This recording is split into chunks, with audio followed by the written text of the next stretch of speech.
evening, Demon fans, and welcome back to the Demonland podcast. My name is Andy, and after an aeronautic joyride up and down the eastern seaboard, the Demons were finally able to lay their own bottom 8 Demons to rest, easily accounting for the hapless Gold Coast Suns to the tune of 98 points.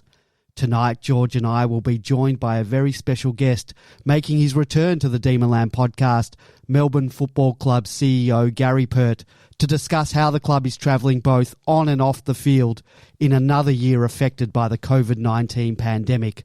Later tonight, Bim Man will be joining us to discuss the crushing victory over the Suns, but first, Gary Pert.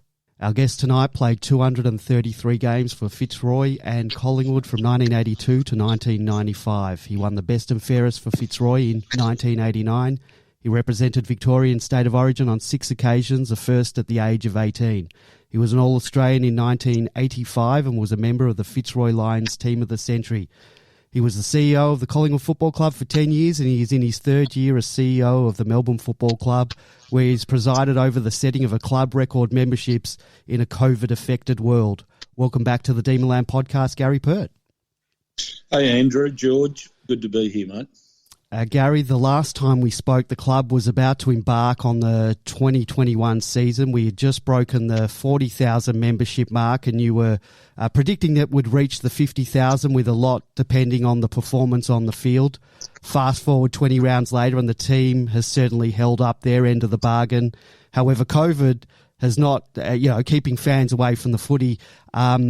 Despite this, we've broken a club membership record and now have 52,448 members. You must be wrapped with that. Yeah, look, it's a great sign, because what it means is that Melbourne supporters are actually saying, I've been a member in the past and I want to come back, or I've never been a member and I want to sign up for the first time, because breaking that record, because we've already clicked over 53,000 members, just says that our supporters are wanting to be connected and they're excited about what they're seeing on the field. So that's the most pleasing aspect. But as you said, halfway through the year, we were already over 50,000 and looking like we would end up between 55 and 60. But of course, then the shutdown happened and, supporters are looking at it going, I'm not sure if I can get to games. So our membership ground to a bit of a halt halfway through the year.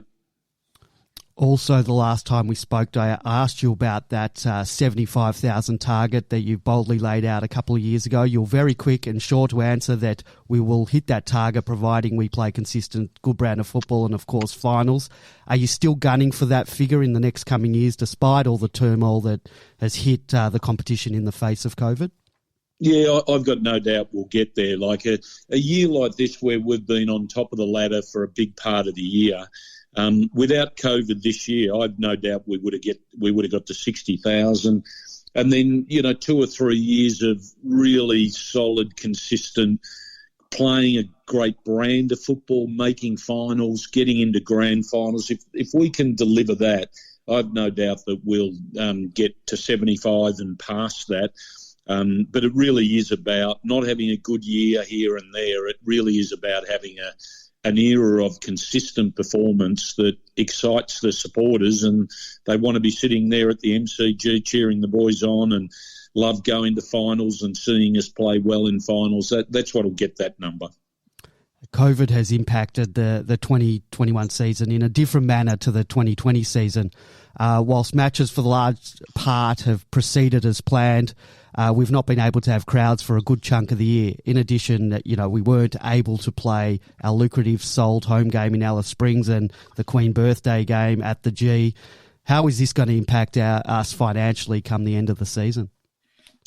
Well, if I was to give you a simple number, you're looking at about $8 million over the last 2 years as the impact to the Melbourne Footy Club. So last year, I think we spoke to your listeners about the fact that we were forecasting $1 million profit last year, and we ended up delivering a $3 million loss once COVID had closed down the competition for the most of last year. We played less games.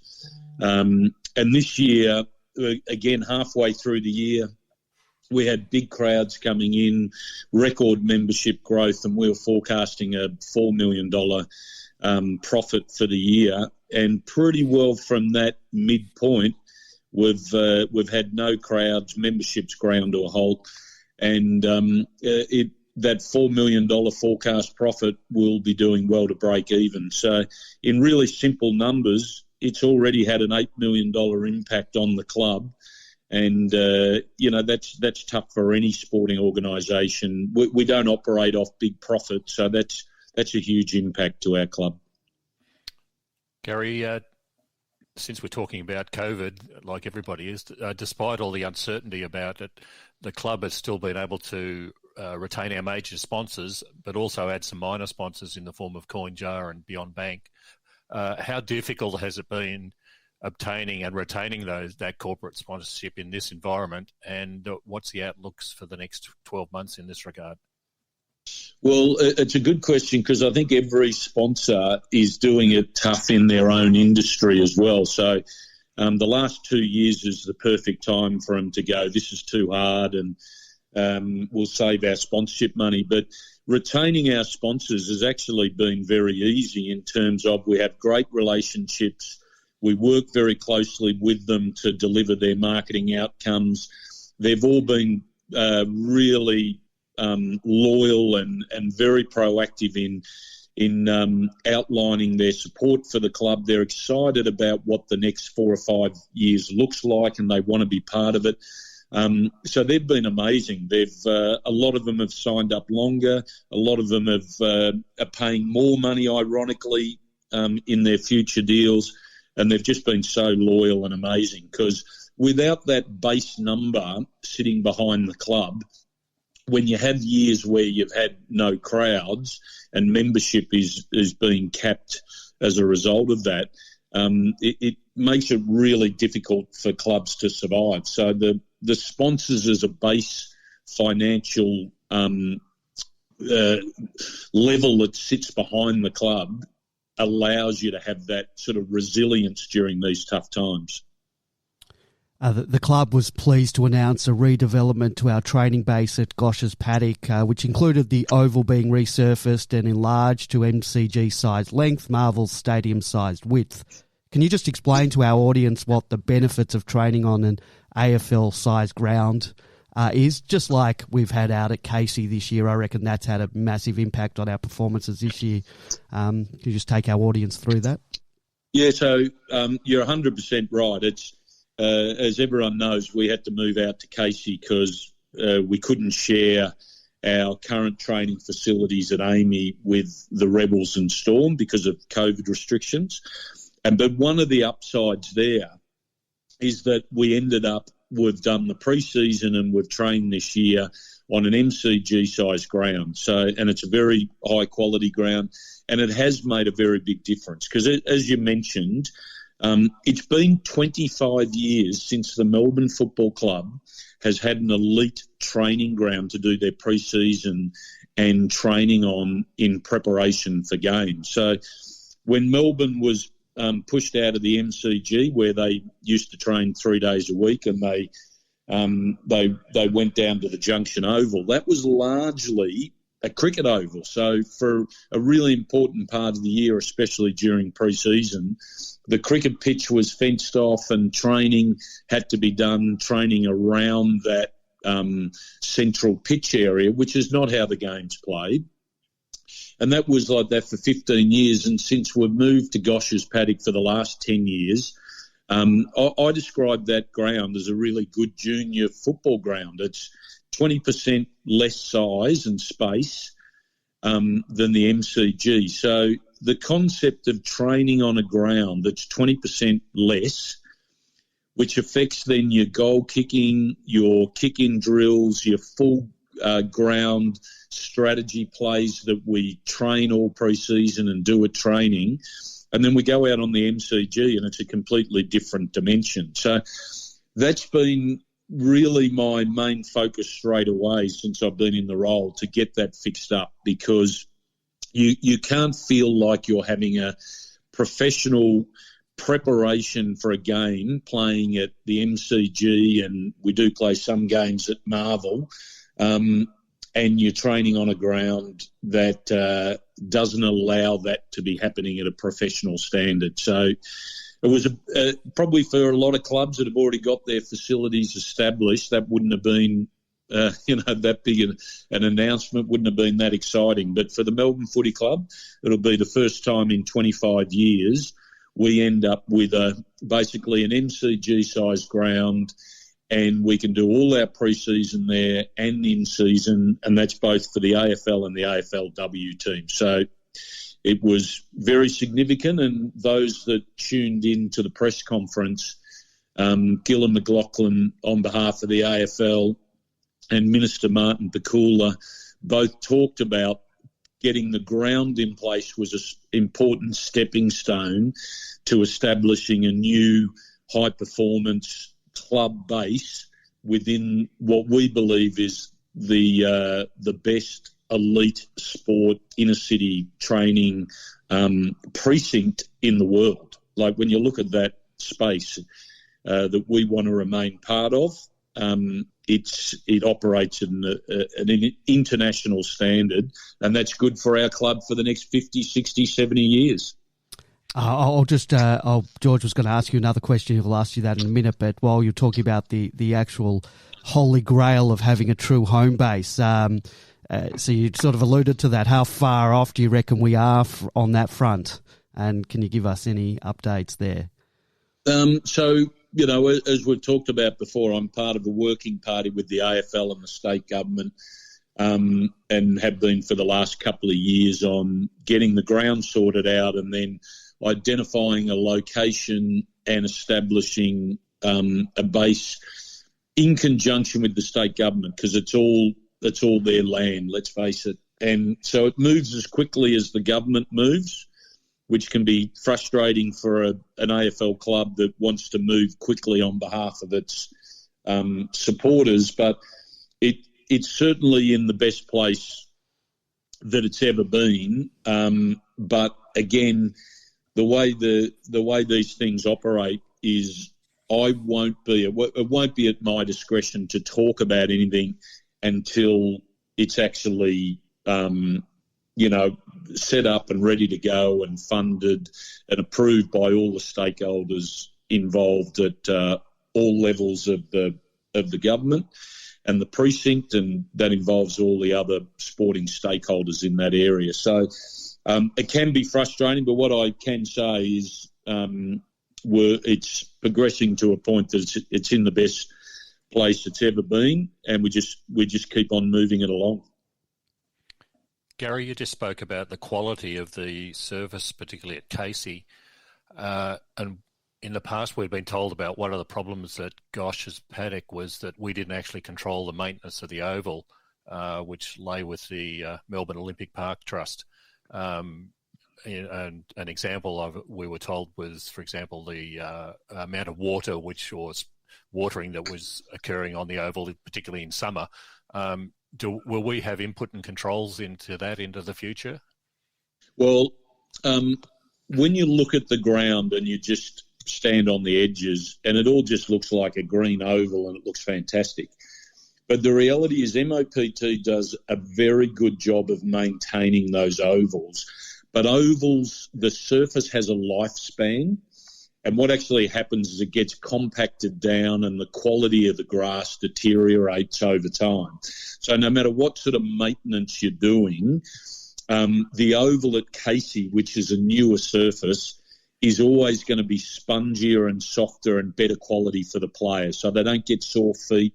It's better for their movement. They can feel the difference. So for us looking at it, it all just looks like green grass. But the players can tell the difference, and that's why not only are we reorientating the oval so that it can fit within the trees, we need to reorientate it. We then need to change the levels of it and resurface the grass at the same time as we're enlarging the oval space. And the players will notice a difference. So an oval probably has, let's say, 10 to 15 years as a lifespan before it needs to be resurfaced anyway. And Gosh's is way over that. That's excellent, Gary. But let's talk a bit of football. We've spent 10 weeks at the top of the table, and hopefully we're going to finish in the top 4, giving ourselves the best chance at a tilt for the flag. You must be very pleased with the overall performance of the team this year, but how have you rated the team so far? Look, I think I talked to all your listeners a little while ago after we'd done the review at the end of last year, and it was very apparent to me while doing the review that we did have the talent in the player group, and our best performance. We didn't really need to get our best performance to a higher level. That held up against really any of the clubs. What it was all about was about consistency. So we weren't playing out 4 quarters, and we were putting up very different performances one week compared to the next. And the top 4 teams, as part of that review, when I looked at benchmarking the best teams in the competition, it was all about their consistency. And the teams that play off in grand finals, their best quarter isn't necessarily better than other teams, but they just do it more often and they do it every week. So it's the consistency that I've been happy about this year. I know we've got a lot of talent in the team, and they're showing that. And, we haven't been perfect. There's been games that everyone knows that against some of the lower teams we shouldn't have lost, and we did.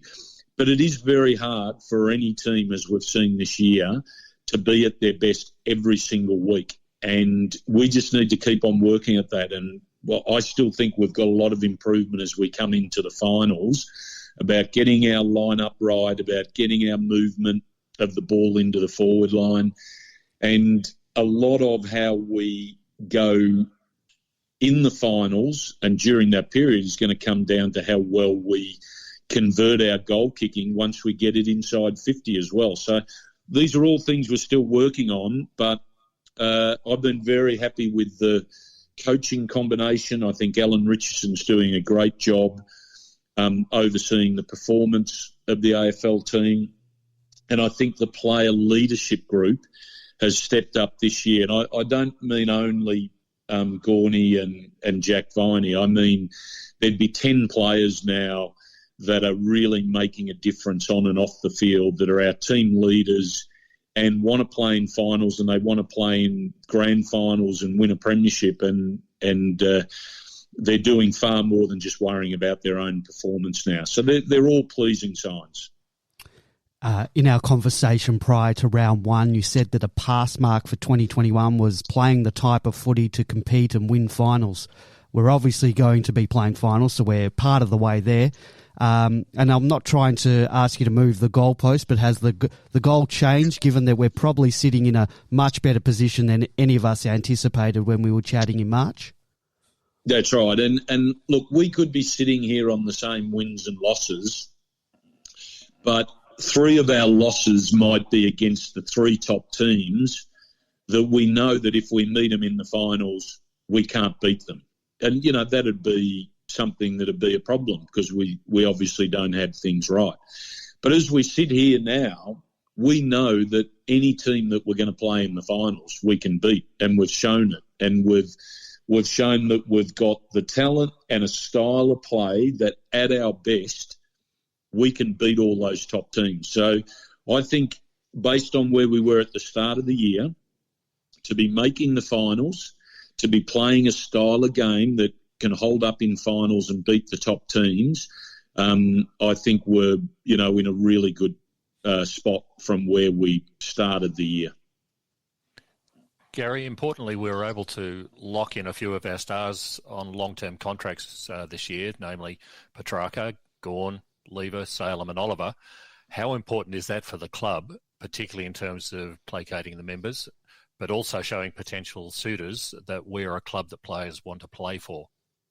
Yeah, and that's a really good question because what we know is when some of those big-name players lock into long-term contracts, then you have the other players saying, all right, if we're going to have all those stars in the team, this is exciting. I want to be part of that. So then they sign up as well. And I think we're probably in the best shape of any club in the competition in terms of signing up our stars and having them locked away.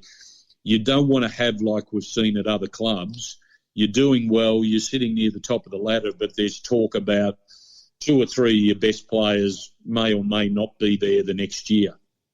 So our players and our really core group have signed up. I don't think there's any doubt that they've signed up for a number that if they wanted to go to the open market, they could have got a lot more money. But they love Simon Goodwin. They love where the program's at. They want to be part of it. They see the next 4 or 5 years as very exciting.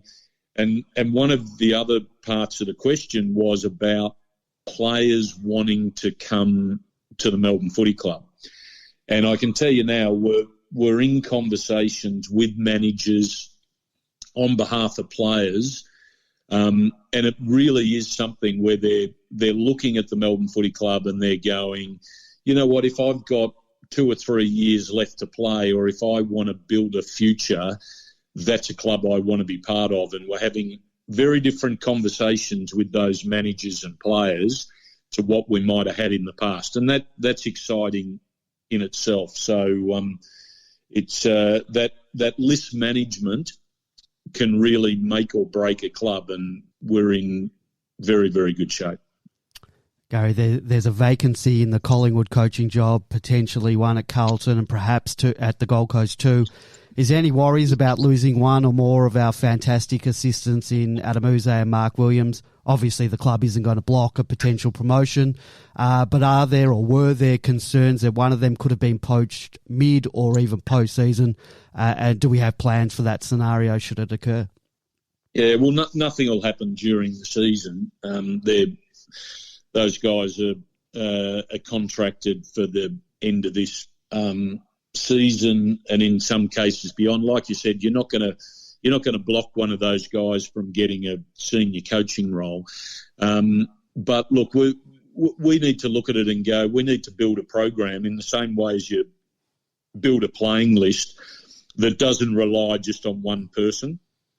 And, I'm really happy with every single person within our footy program. That's not only in the coaches, that's in the high performance space and medical and performance psychology. I think it's a great combination. And they're very good operators. Adam Uze and Choco really both, it's their first year and they've both made a big difference. But they've made a big difference as in part of the combination of all the leaders that are there. And, if anyone was to leave, we would understand that and we would find a replacement that keeps the momentum going. So it's not something that I'm worried about at this point. This week was certainly a strange, unprecedented situation where we boarded our flight to the Gold Coast only to find out mid-flight that the game was effectively postponed and would be turning around upon landing and coming home. Can you talk us through the behind the scenes of what happened there and how it ultimately may have affected the team and their performance, even despite the fact that we won by 98 points? What was the background, your conversations with the AFL and sort of getting us home and preparing for when we may play or not? Yeah, well, your listeners might think that every time we run out onto a ground, that this is just like any other season. But the weekend just reinforced what we're dealing with at the moment. That Gold Coast game obviously was going to be, we were going to be playing the Gold Coast. We were going to be playing that in Darwin. Then we couldn't play it in Darwin. It was coming back to the Gold Coast. So then we're flying up to the Gold Coast, and then I had Travis Old ring me and say, you're not going to believe this, the government's closed us down. We're going to be diverting you to Canberra and then flying you straight to Perth, which I text Alan Richardson only to be told that the airline pilot had overruled that and said, no, we're going to Brisbane. So then when the guys landed there was confusion of whether the game was going to be pushed into that final bye round at the end of the year. In the end, it was a matter of probably 10 different telephone calls with all different people at the AFL and within our coaching group to get it to a point where we said, no, we want to play the game this weekend. We want to come back to Melbourne. We're set, ready to go. Play us on the Sunday or the Monday anywhere, but we want to get this game done. And the players were back on the flight and all the way back home again and rolled up for the game. Now, if ever you want an excuse not to be switched on and have a slow start, that was the perfect time, but they were the opposite. I just thought the way the players and the player leadership group and Simon Goodwin and his coaches got the boys all set. So from the first bounce, they were on as much as I've seen for the whole year. So it was a crazy weekend, and I would suggest it's going to be like that for the rest of the year too. Gary, in light of all that, and we know you don't have a crystal ball, but what does your gut tell you in terms of what the rest of the season will look like in terms of crowds? If the cases are under control here, and what are the AFL plans if things really go belly up? Is there a plan? And are the clubs in the loop to a certain degree, or are the decisions being made on the fly? So the club CEOs and the AFL chat on a regular basis, and we do have alternative plans if different things happen, whether it's moving games from state to state, whether it's that using that bye round if you have to, and that's why they're trying to keep it up their sleeve. But I think what we're more likely to have is if things stay solid and we don't have another outbreak in Victoria, I think what you're going to end up with is something more along the lines of they'll gradually start to get crowds back. I think there'll be sort of terms and conditions on that to keep it as safe as possible. You might start with 25% crowds and a graduated entrance to the game so everyone's not channeling in at the same time. And I think everyone would like to see that those crowds gradually build over the final series. There might have to be more games played, if not all games played in Melbourne, and just relocate all the finals teams into the one spot. And then I think, ideally from an AFL point of view, they'd love to see the grand final then just pick up to a new level. I mean, that is the ultimate game day experience that's going to determine, in a lot of ways, what's the icing on the cake for the year. If we can get through the year and end up with a grand final with really strong crowds and a really great momentum behind it, it sort of allows us to finish the season on a high. I'm quite happy with all finals being played in Melbourne. You got my tick of approval there. One final one for you, Gary. The round 22 clash against Adelaide, it was speculated by Eddie McGuire on Footy Classified to potentially being played in the NT, thereby allowing, I guess, us to recoup some of our losses this year, making good on the deal with the Territory.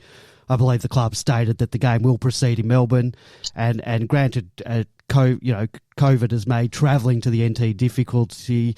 Was there any plans at some point to try and get that game later in the year after it was originally cancelled?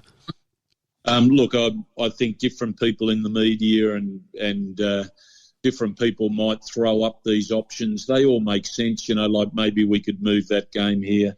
I was hearing from people that the game might be in Darwin because, Adelaide would prefer to play there. Well, it's our home game, so I don't know where a lot of the conversation come from. I certainly wasn't part of it and wouldn't be open to it.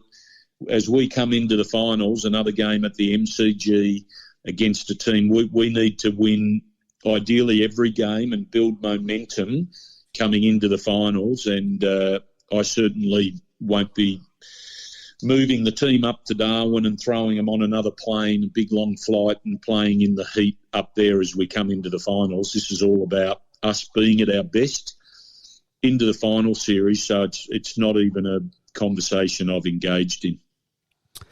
Thank you for that.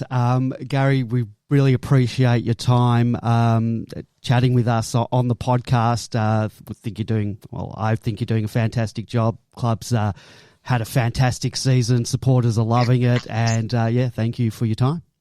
Great. Thanks, guys. And thanks for your support and all the support of your listeners as well. Thank you very much. Appreciate it. Thanks, guys. That was Gary Pert, Melbourne CEO. Thank you to the Melbourne Football Club. Thank you to Gary. And I'll bring in now my co-host, George. George was part of the interview. Good evening, George. How are you? Good evening again, Andy, and good evening, Binman and all the listeners. A 98-point win this week. Has Andy's MFCSS been helped out by that? We'll find out soon. Yes, we certainly will. It was, I'll get into it in a minute. It was a nice, relaxing weekend. The MFCSS only came in late in the game when I was very disappointed that we didn't win by over 100 points, but we'll talk about that in a minute. Also joining us tonight, B-Man. Good evening, B-Man. Good evening, Andy. Good evening, George. Good evening, Demonlanders. Fantastic. That was just a terrific interview. But just on your condition, I think it's incurable. Andy, I've got I thought I could cure it, but I don't think I can. I think you're a lost cause. Yeah, and then there was also, well, why didn't we do that against so-and-so? Can't we put more teams away? I put on the good one is good when they're right man or coach thread that someone surely would knock us for not winning by 674 points. A good team would have beaten them by 1,012 points or some such. I was doing calculations like how many points more, how many goals more do we need to win to sort of make amends for 186. But that was not to be, particularly with our inaccuracy, which we'll also talk about later on in the show. If you do want to join us, give us a call, 03 901 63666. That's 03 901 63666. We love hearing from Demonlanders and any other listeners to the show, or you can Skype us, Demonland31. The lines are open. Firstly, I'd just like to say that and I'm sure many other D's fans, needed a match like this. We've had some close games this year where the heart rate has gone into overdrive. Mine certainly has a few times. I've talked before how my watch sometimes starts telling me that my heart rate's a bit high. That certainly didn't happen this week. We've had some games against lowly teams that we not only should have beaten, but we should have put away. We've lamented those games where we should have won or that failure to put teams to the sword.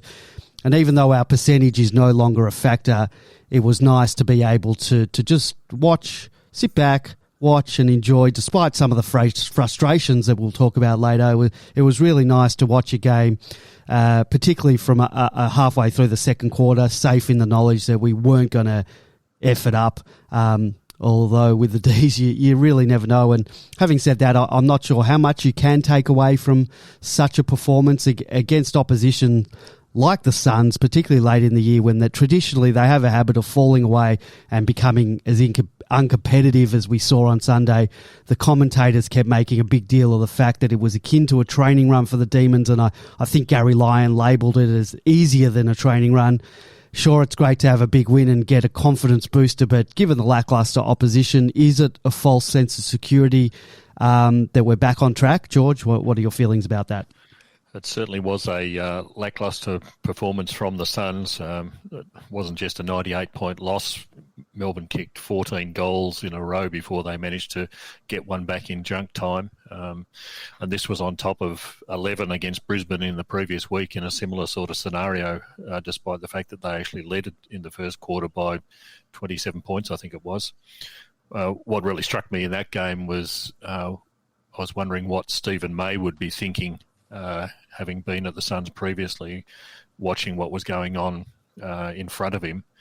And more importantly, I was wondering what the AFL would be thinking about the Suns watching a performance like that on top of what they saw last week. But in the terms of a false sense of security, that's possible against such poor opposition. But at least in this ground, we do have, in this game, we certainly now have the security of having the forward line sorted out. It looks looks much more solid and structured than what it was a couple of weeks ago even. We had the mids contributing this week, which they haven't really been contributing, particularly on the scoreboard. We managed to rest a couple of players and, in fact, rested a lot of players on the ground this week, more so than what we've done in the past. We debuted Jake Bowie, which is fantastic. We've got, I think, another solid, as I described in my report, another brick in the wall of the defence. Less security about the game would have seen a very close match, or even worse, a loss. So even though the opposition wasn't great shakes, I think we've got a lot out of this game, particularly now that we're only a couple of weeks out of finals. Beer man. Yeah. Well, it's a bit like for the sufferers of MFCSS like yourself, Andy, it's a bit like having your cake and eat it too, because you're sort of on a hiding to nothing. We've been slammed by some of our fair weather fans for dropping games to poor sides, as if no other team does. As if I mentioned Brisbane last week, have dropped another one on the weekend. They're going backwards at a fast rate of knots. So we smash a team, and then people are saying, well, it's not Melbourne, it's, the opposition. If we'd won that game by 3 goals only, let's say, people would still be banging on about, oh God, that just proves the point about how poor Melbourne are. We can't beat those average teams. I just think it's it feeds into a funny narrative. They were talking about, we haven't won, when's the last time we won by 100 points? That was a huge win by any measure. And I think actually it's easy to underestimate the Suns' performance, because I thought they played pretty well. Their pressure was good in that first quarter. On that pressure gauge they have on Fox, at about the 20-minute mark, both teams were north of 200. So they certainly, it's a cliche, but they came to play in that early going. So that first quarter, I think at about the 20-minute mark, not long after they showed that stat, they just kicked their third goal. We only led by 2 points at the 20-minute mark of that quarter, and they had done well to keep in it. And I think, what happened was that one thing, that we'll talk about in accuracy later, but our accuracy, we kicked, I think, 4 or 5 goals straight from set shots, including a beauty from at the end of the quarter from Luke Jackson. And so we got good benefit we got a good reward for our performance.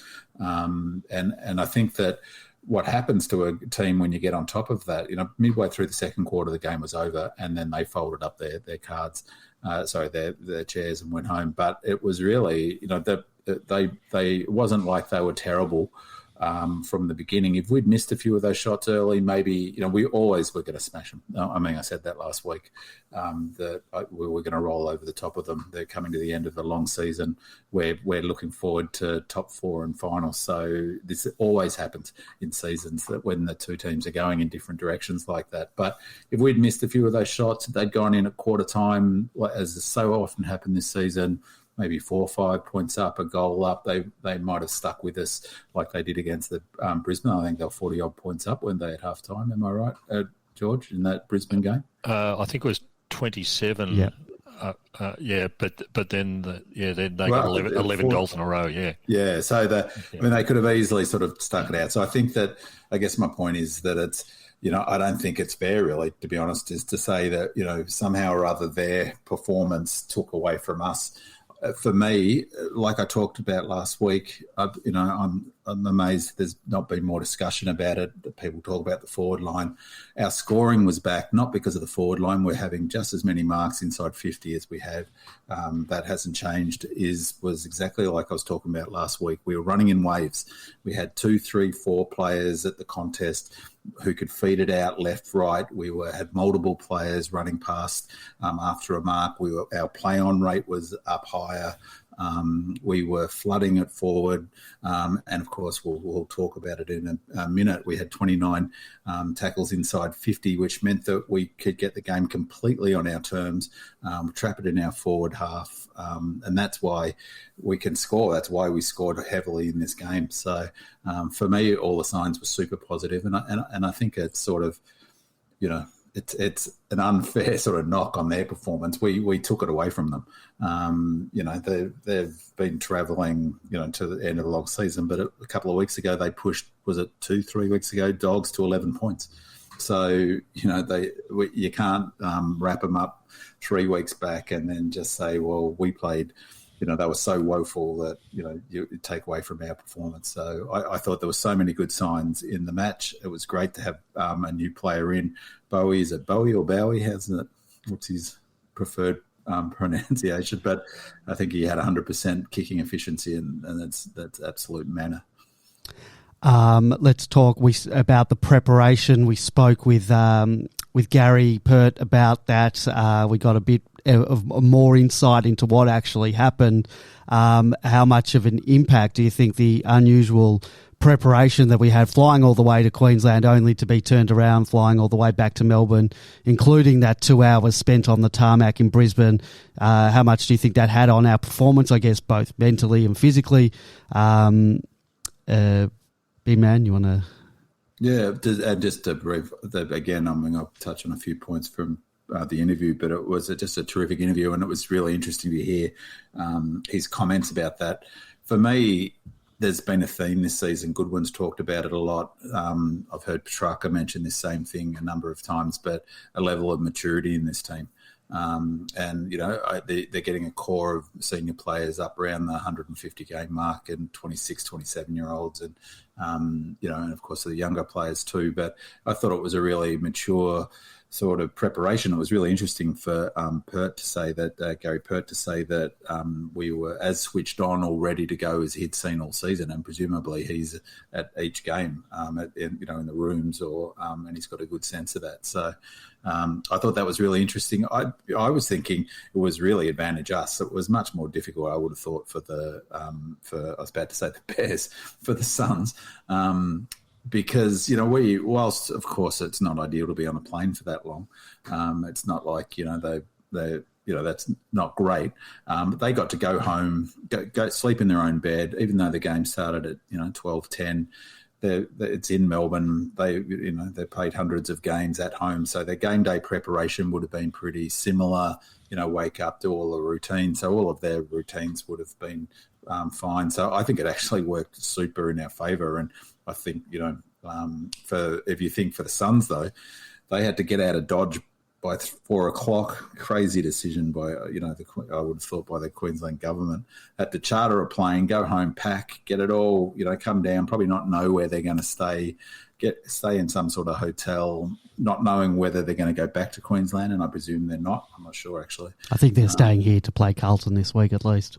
Yeah, so not knowing what's happening with their family, a bunch of young guys. So, I think that it was definitely an advantage to us, and playing, of course, at our fortress as well. So, I think that I'm sure the roof was shut. So it was really, in many ways, perfect, and also meant that we didn't have to fly out to the following day to Perth. So it was another bit of luck, I reckon, in terms of how things have sort of sorted out. Because I'm right in saying that the plan was that they were going to fly direct from from the Gold Coast to Perth, weren't they? I believe so. Yeah. So they got another night at home. They get a Monday night footy, so that's got to be a good thing for the club in terms of, I think it's on free to air on 7. We've had a bit of luck with the rescheduling this year, I have to say. Let's start with some positives before we get into the nitty-gritty of some of the things that disappointed, or more accurately, probably frustrated me. Jake Bowie, we've really got to find out what his pronunciation is. I was very impressed with the debutant. Many of us on Demonland have been following his progress this year at Casey, mostly from either reports from Track Watchers or those with the KO subscription. The praise, for the way that he goes about his game and the inevitable comparisons with Caleb Daniel, giving it his height and the accuracy of his disposal, has been well documented. So it was nice to finally see him in action for the D's.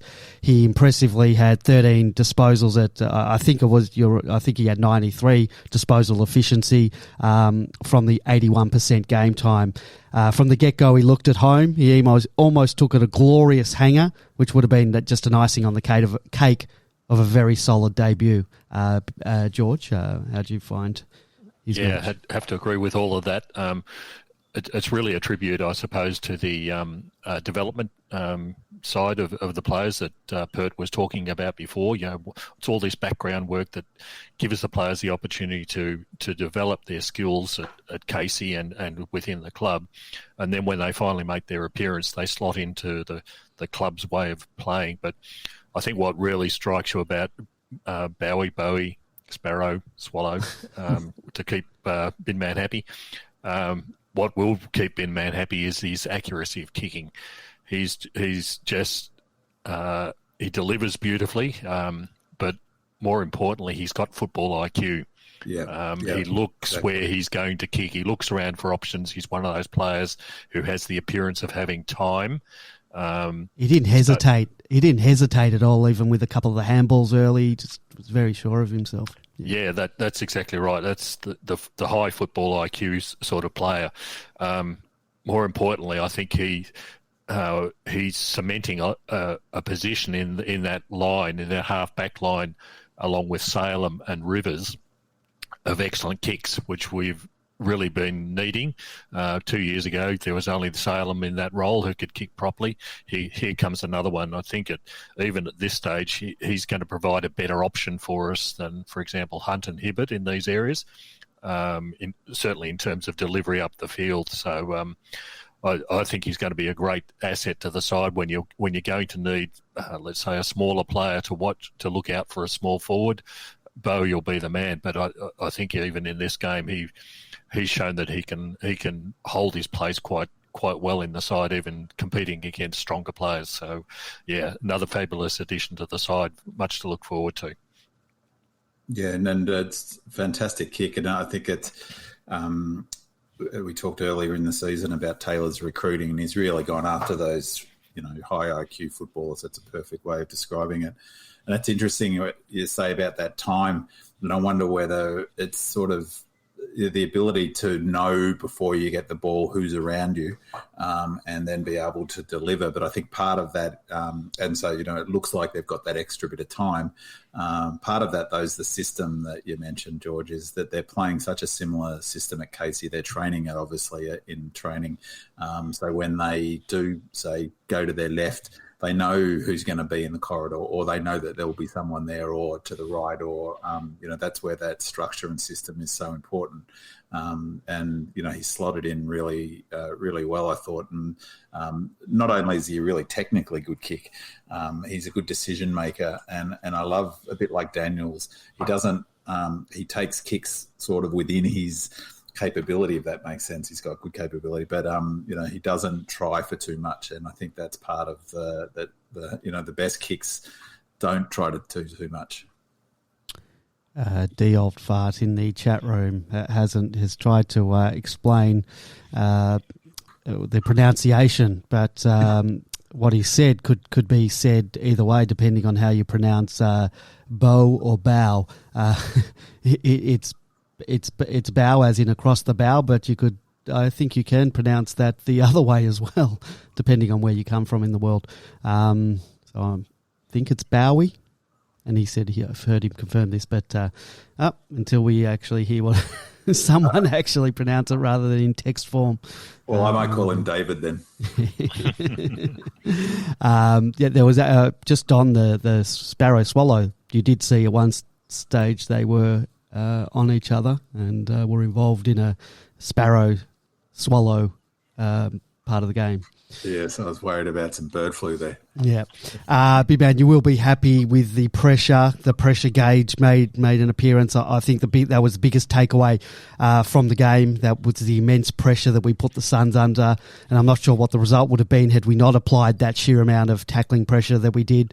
Perhaps we still would have won by a large margin, but it was pleasing to see the boys attack the contest all around the ground. The high-intensity pressure was a staple of our first half of the season, and in the the back half, perhaps some of the pressure has dropped off in some of the games, but it was certainly back with a vengeance this week, most notably in the inside 50 tackle stat of 29-6. For comparison, our 2021 average of tackles inside 50 is only 12.5, so 29 is huge. And if we can see high numbers like that, not necessarily as high as 29 tackles, because I think that is extremely high, but something I'd like anyway. If we see those pressure acts and amount of tackling up there going into finals, you'd be very happy. Correct? Yeah, it was fantastic, and I think that it really goes to the discussion about the loading and the fatigue. So that we've been talking about for the last few weeks is the way you can measure that is your ability to provide that sort of pressure. We had 29 tackles inside 50 was the equal second most for any team this year. It was just fantastic.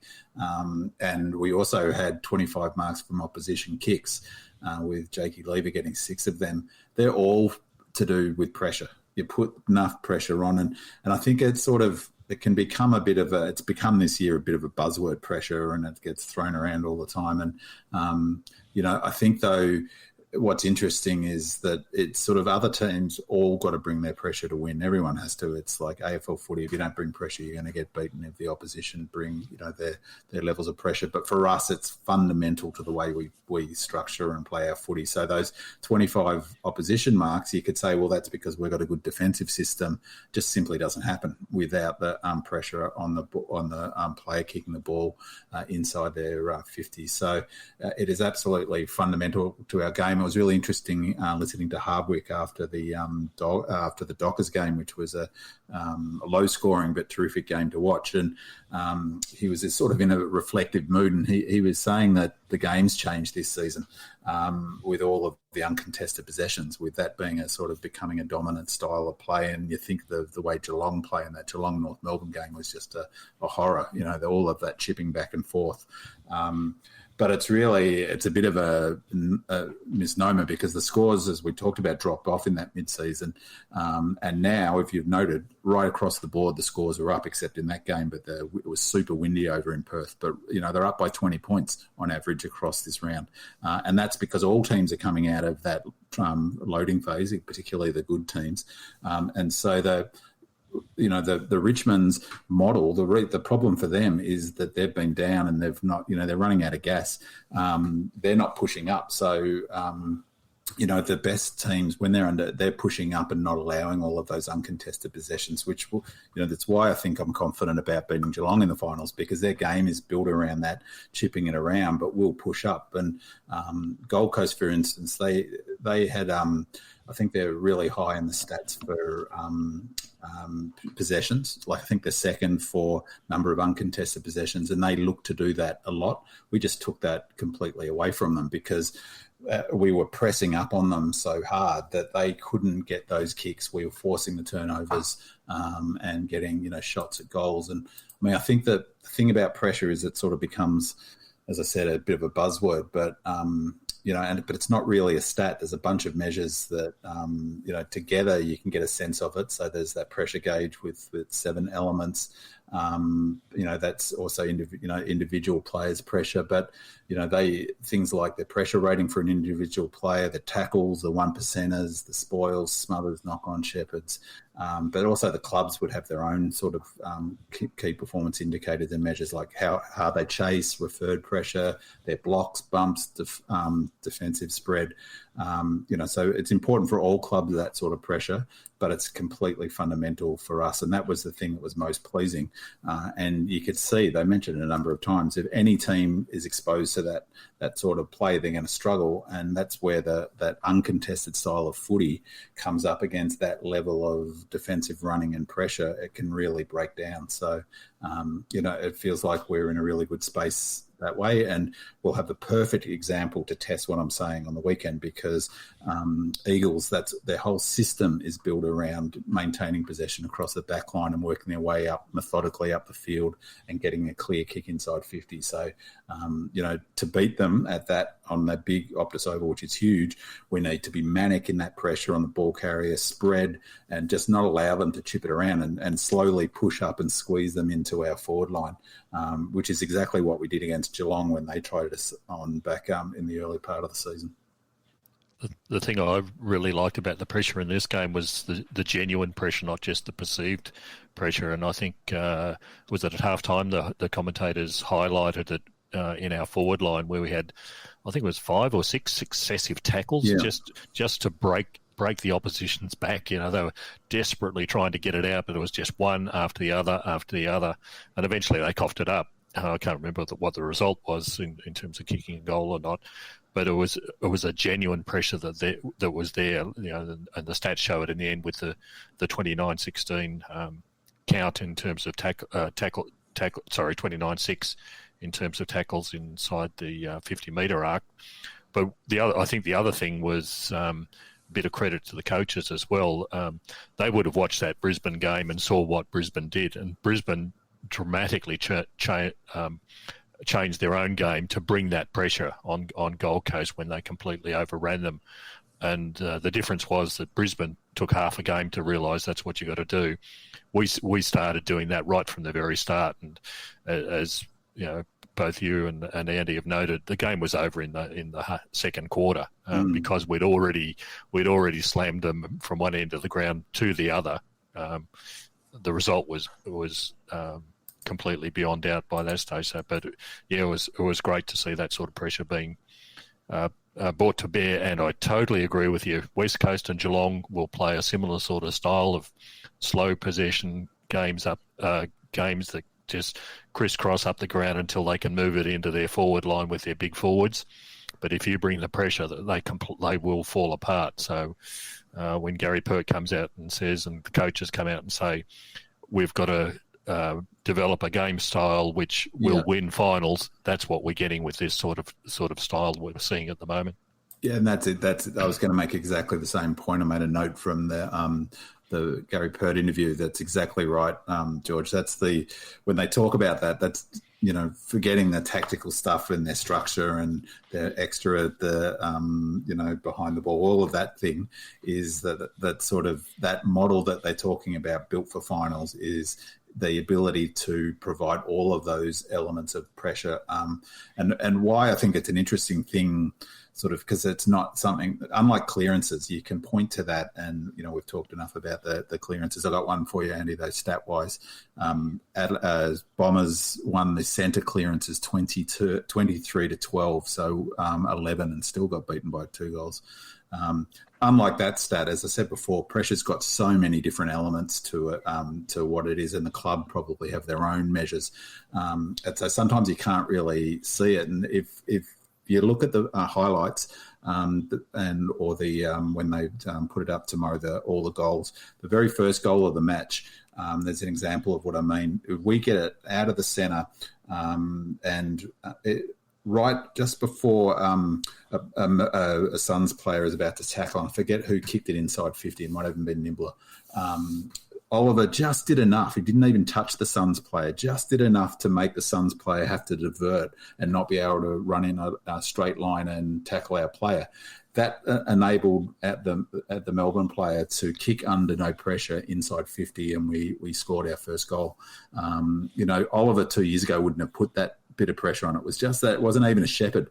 That would come up in no stat whatsoever, except for maybe the club's internals. They'll do the review, and we got a goal. And then the other bit that I loved, really, the almost at the end of the game, was the rundown effort by Nibbler to put pressure on a Suns player who was kicking for goal, and then 10 seconds later, Cozzy wrapping up someone in a massive tackle in the pocket. I just thought, that is just fantastic. They're right from the beginning to the end. They're just really focused, laser focused on making sure that everything the opposition do is under intense pressure. And that's exactly what you're saying, George. That's what Pert is talking about. That's what you bring to finals.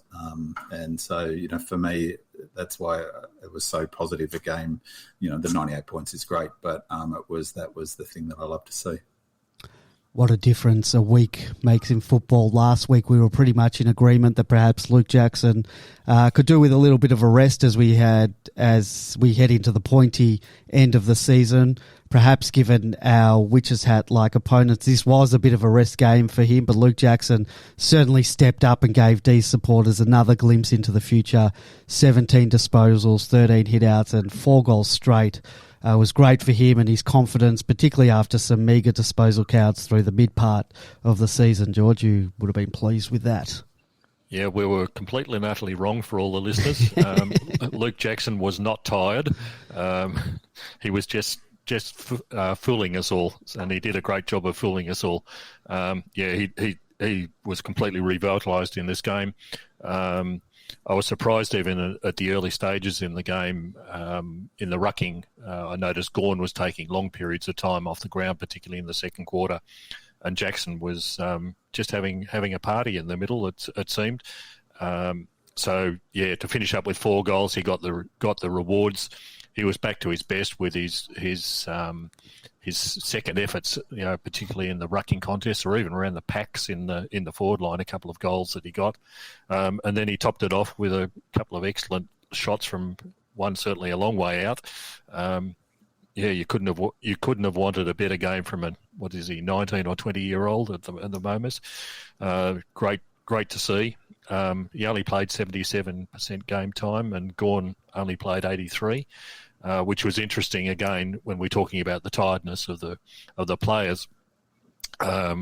This week, and it's easy when you've got a team that's basically a set of witches' hats playing against you, that only Lever, May and Petty played above 90% this week. Everybody else sort of spread the load quite evenly, so that was a big bonus for us as well. We've rested a lot of players this week. Again, whether it was the opposition or whether it was part of the plan. But when you get 4 goals out of a player like Luke Jackson, only playing 77% of the game, big positive coming in the next couple of weeks. Yeah, I guess that's sort of banging on about it, but he was tired. He has been fatigued, and that's because he's been loading. And so, this is the period of time they take the loading off and they start running over the ground. The young players are the ones who benefit most from that, who get impacted by most and who benefit most when that loading comes off. And you could see he was running, athleticism was back. It's no coincidence. It's not magic. It's just the science of how they prepare these fellas. He looked like he'd had a freshen up. So he probably did bugger all intensity, weights, aerobic stuff over and 7 hours on a plane and asleep in his own bed. And he looked fantastic. And I loved the way he kicked. And he also got those couple of goals out the back. And last week I was talking about us getting those goals when we're on. He got a couple where we do run in waves and the ball gets flipped over the back, it runs on. I think he's probably half his goals he's kicked this year are exactly that way, where he's run into an open goal or near on it from, say, 20 metres. And, he's a really clever player and he moves beautifully for such a tall player. I reckon, though, they've got to hang up their call about him representing Australia, but maybe he's going to have that for the rest of his career.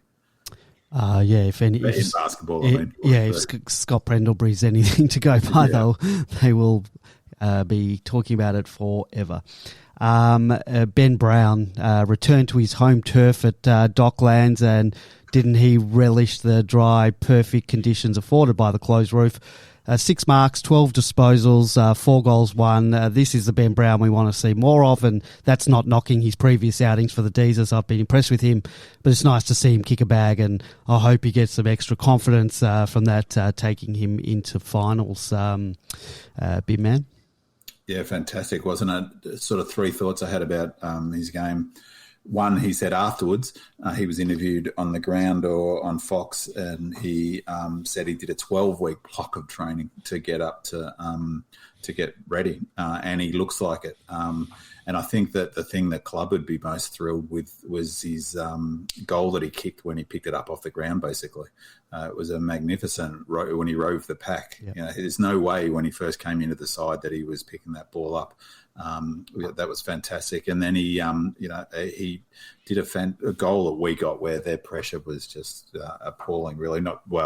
They had no one getting back on the ball, where he did a super clever thing where he flipped it over to, I think Spargo got it, who track sort of got it. So I think Spargo got the goal, didn't he? Yeah, it was a tap out of a pack to Jackson, who gave it to Petrarca, who then gave it to Spargo. That was just brilliant, wasn't it? And absolute brilliance. Yeah, and there was the camera angle was fantastic, because from the front it would have looked like he didn't mark it, but you clearly saw, didn't you, George, that he angled the tap down to the ground and it hit, of all players, Jackson.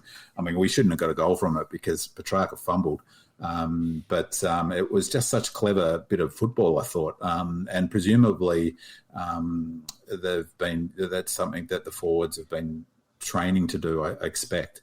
But it was just a really clever bit of play, and it was terrific that we ended up getting a goal from it. The other thing I liked about the goal that he got there was a set shot, and you mentioned his mobility, was when he was right up on the wing with Langdon on the 2-on-1, and he's run up there in the first place, and he's run back, and while the Suns players didn't have anyone to follow him, being the 2-on-1 situation, the fact was that he'd just run, effectively the length of the ground. Now, that wasn't Ben Brown from even a couple of years ago.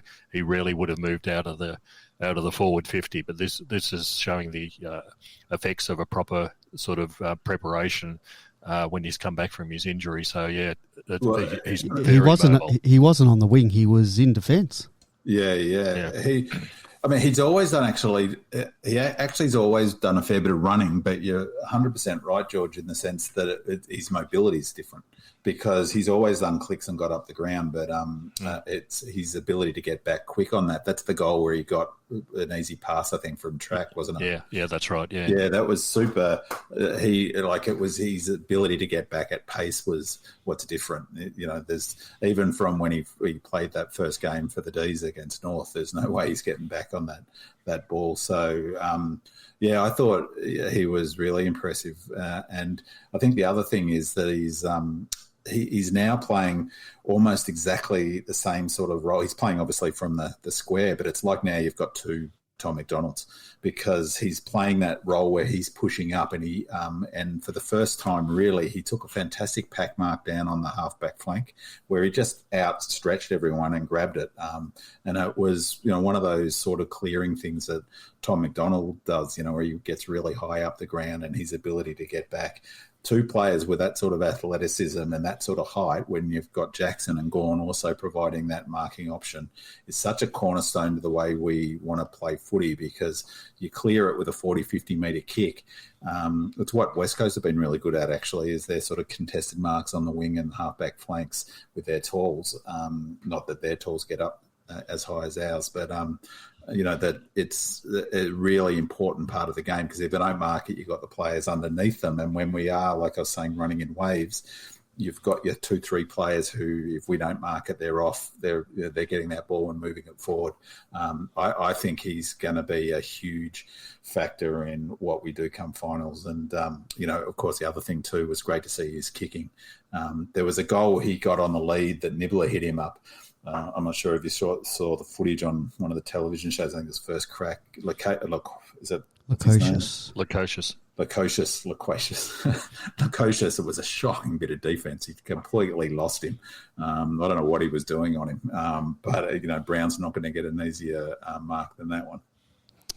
If you want to join us on the show tonight, 0390163666, 0390163666, or Skype us at DMilan31. If you want to call, we'll answer it and get to you as soon as the conversation opens up. Defence, our miserly defence was once again a solid brick wall, as they've been all year. ably led by May, Lever and Petty, that tag team with 7, 8 and 5 intercepts and 6, 6 and 6 spoils respectively.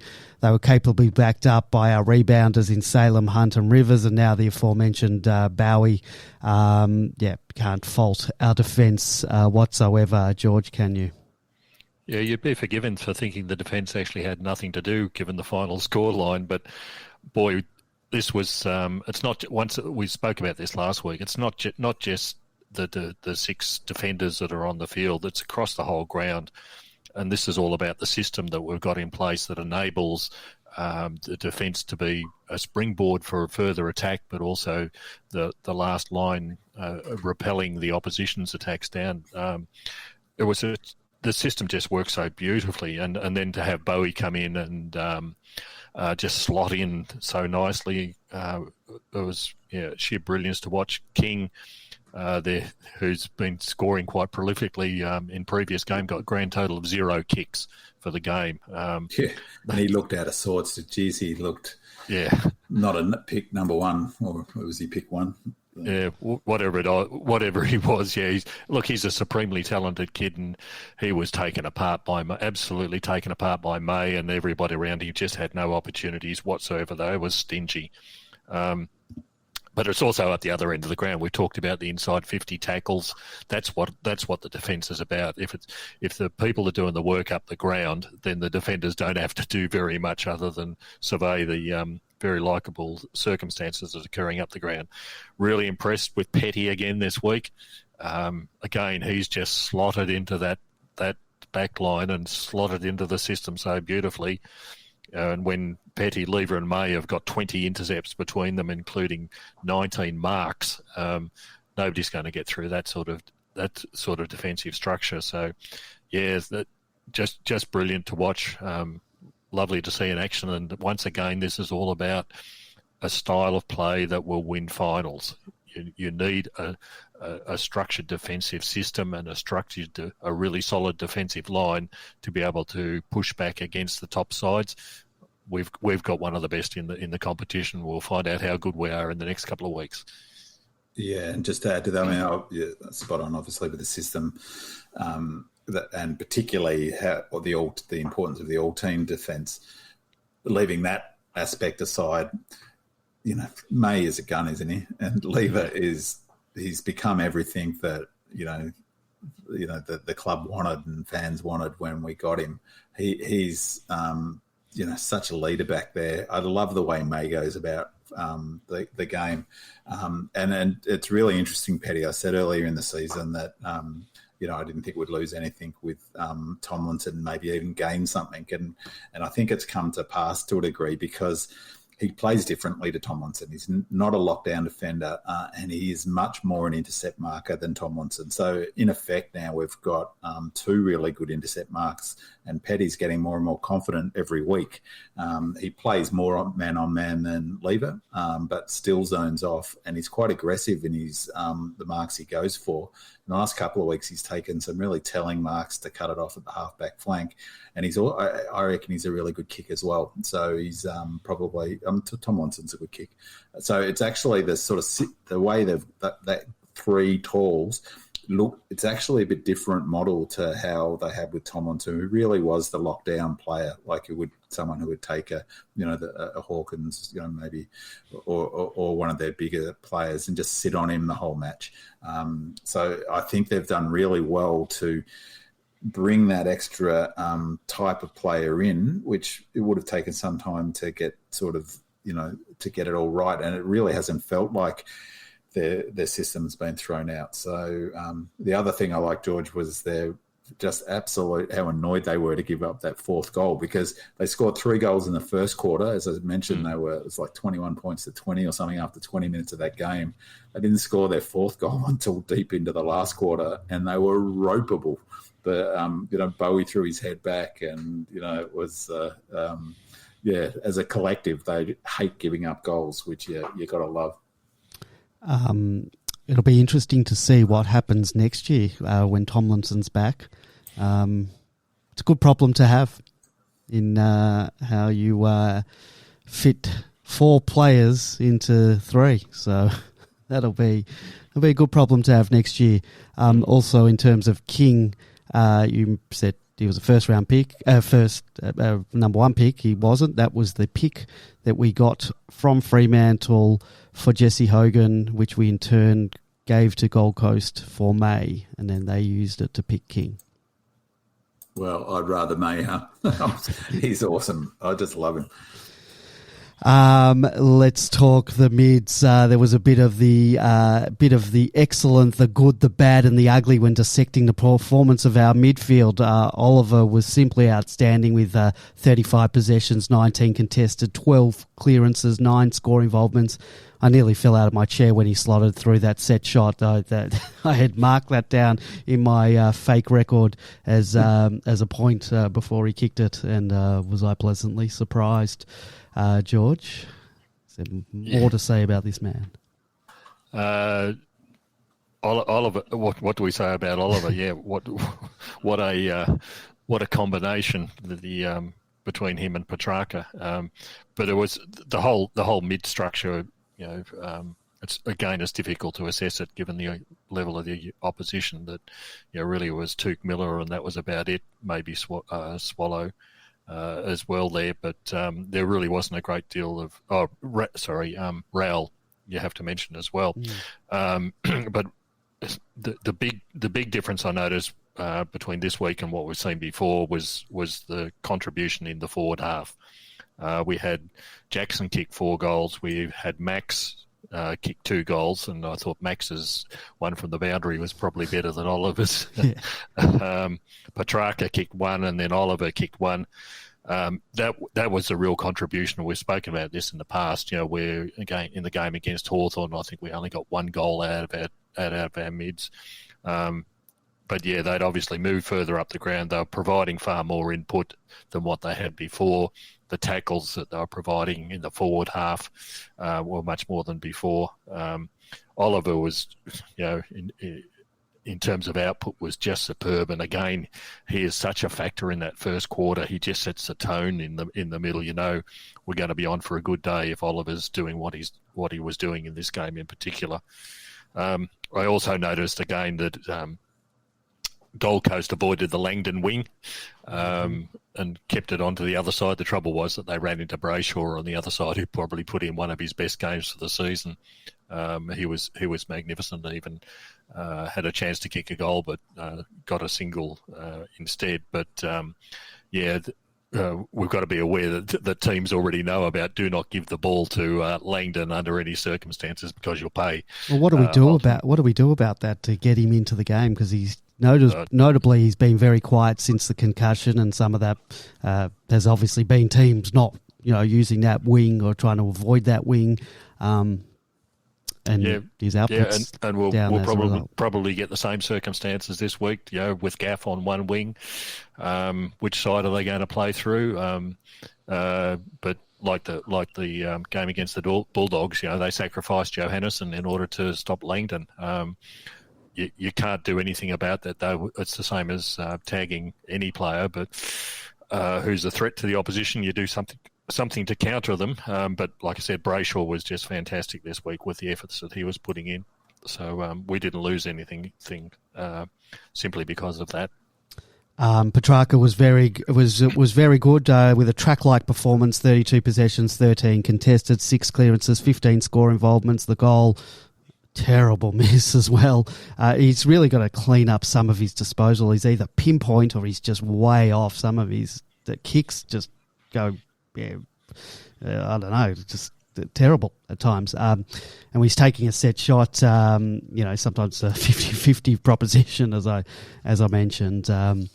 Big man. How good a player would Christian Petrarca be if he could kick? Yeah. Well, I don't know. Would they even have to kick like Bontempelli if he could kick like Hibbard? His kicking's getting worse. I mean, some of his attempted long kicks into the forward line are just shockers. It's like almost as if he's deliberately trying to barrel it in there as Dwayne would say, a chaos ball. Or in fact, one of them did get a goal. It took such a weird bounce when it hit the ground. I forget who ended up with scoring it, but it was it was a shocking inside 50. And I've got zero confidence on his set shots.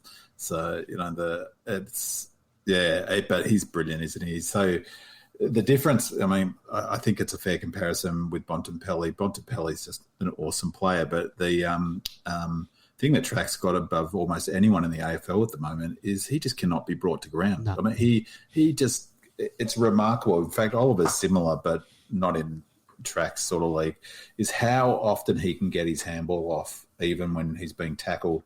And he doesn't even get turned around often. Like he gets his handball off to the player that he's wanting to get it off to. And he's at the ball all the time. So, he's really is it looked like early in his career he was going to be the Dustin Martin sort of forward, high, 70% forward, 30% mid. But I don't know what his split is. You'd probably know, Andy, in terms of, what his sort of midfield percentage is. It's this year, it's much more mid, sure. I don't have the actual stats. This week he spent a bit of time forward, probably because they were resting him. But no, it's more mid this year. And it's so critical to that sort of, again, it's that, discussion about the different model of us playing a player behind the ball. I knew we didn't have time tonight, but I was going to get a clip from last week. He was talking about on the slot he does on RSN, about having two mids at the Dogs, that is, having two mids at the contest, and we didn't match that, and by way of explaining what was happening in them winning their around the ground stoppages. That's where Petrarca comes in, because he's such a bull, he's worth two. So you can run a player behind the ball when you've got Track and Oliver, because Oliver as well, he's just unbelievably good at getting the footy. They're just two ball getters, aren't they? And two bulls. That I think they get called bulls every week, but they are. One's a big bull and one's a slightly smaller bull, but they're fantastic. And Chuck Viney into the mix, and it's a hard nosed lineup. And I think we'll probably touch on Viney next, I guess, but. I think that's why Goodwin loves them. He loves these sorts of players who are physically and hurt the opposition when they tackle, stand up in tackles, which is why Vandenberg's every chance of coming in. I'm not sure if he went across to Perth, but he's the sort of player that he's probably not a like for Viney, but he's the sort of player that Goody likes to have, because he puts a lot of store in that sort of physical, difficulty getting tackled and brought to ground. We did have a caller. If you want to call back, give a call back. But, I can only just bring you on and then wait for a break in the conversation to get to you. Sorry, George, did you want to say something then? No. Okay, so we'll move on. Viney, I was a little bit disappointed with Jack Viney's game. He simply gets caught holding the ball way too often. And, yes, we do love a bull, as we mentioned, in the middle, who can bully his way through. But if you're going to get caught each and every time you attempt it, and it must have been at least 4 or 5 times, then you really need to. And I think you said this, George, in your match report. You've got to reassess your style, perhaps get your ball to the boot quicker, because giving your opposition a free hit out in the middle, particularly against the better teams, is going to be extremely costly come finals. And I guess we also have to address the incident that he was involved in, which was referred directly to the tribunal, and has now, in turn, he's been rubbed out for 2 weeks. And I must say, that incident, it really wasn't a good look, and I say that he deserved the 2 weeks, perhaps more, some might say. But thoughts, George, thoughts on Viney's game, the incident and the suspension? Yeah, you got exactly what you get out of Jack Viney in this game. I think he suffered a little bit in the sense that he took so long to get into the side coming back from his injury. Yeah. I don't think he's adapted to the way that the new midfielders, from his perspective, in terms of Oliver and Petrarca, are playing. That they're playing the roles that he used to play, particularly with Petrarca's move more into the middle. So he's been relegated a little bit to a third string sort of role. He is still fantastic. His tackles, his aggressiveness, his work inside is still first class, and that's why you want him in there. I counted 3 holding the balls in the first half, and that I thought was a real sign of this. He used to get away with that sort of stuff previously because he was sort of the number one man in the side for a couple of years, alongside Jones. Things have changed a little bit. More importantly, he didn't do that in the second half. I think he got the word from the coaches at half time, just get the ball on the boot. You cannot afford to give people a free kick, a free and an easy kick in the middle, which will result in it definitely going into the forward line. Not against a Geelong. Yeah, exactly. Yeah, you just can't afford that sort of turnover. It's just critical. So he stopped doing that, and as a result, I think he got a couple of good clean possessions that he delivered into the forward line. In terms of the incident, I totally agree, Andy. It wasn't a good look. You've got to expect the results that he's ultimately got when you got clear vision of that sort of stuff. People will argue about the semantics and how badly we have done, in relation to Buddy got off this week. Well, as someone said in the on Demonland earlier, it's all about swings and roundabouts. We got away with the one from Fritsch, which I thought was guaranteed a week at least. Yeah. This time we haven't got away with it. Sydney got away with it. The tribunal has been the same for the last 100 years, I suspect. It's never been consistent. It's never been fair. This was the time that we're on the losing end, but you really can't do much more about that. The question for us is going to be who we slot in Viney's place in the next couple of weeks. So we'll talk about that a little bit later on. B-Man, you want to add on anything about Viney before we move on? Oh, it's disappointing he's out for 2 weeks because he's the sort of player who definitely needs to be playing footy, doesn't he? So in terms of match fitness and getting up to speed, and I think that his touch, I think he's around 54% in his disposal efficiency. But again, it's sort of, it's Goody loves him because he brings that intensity. And it's not just about when you say he's tackling, again, he's right up there in the tackle count, but it's how he tackles. He tackles, and that means they're, particularly like a young team like them, they struggle to get up from that tackle.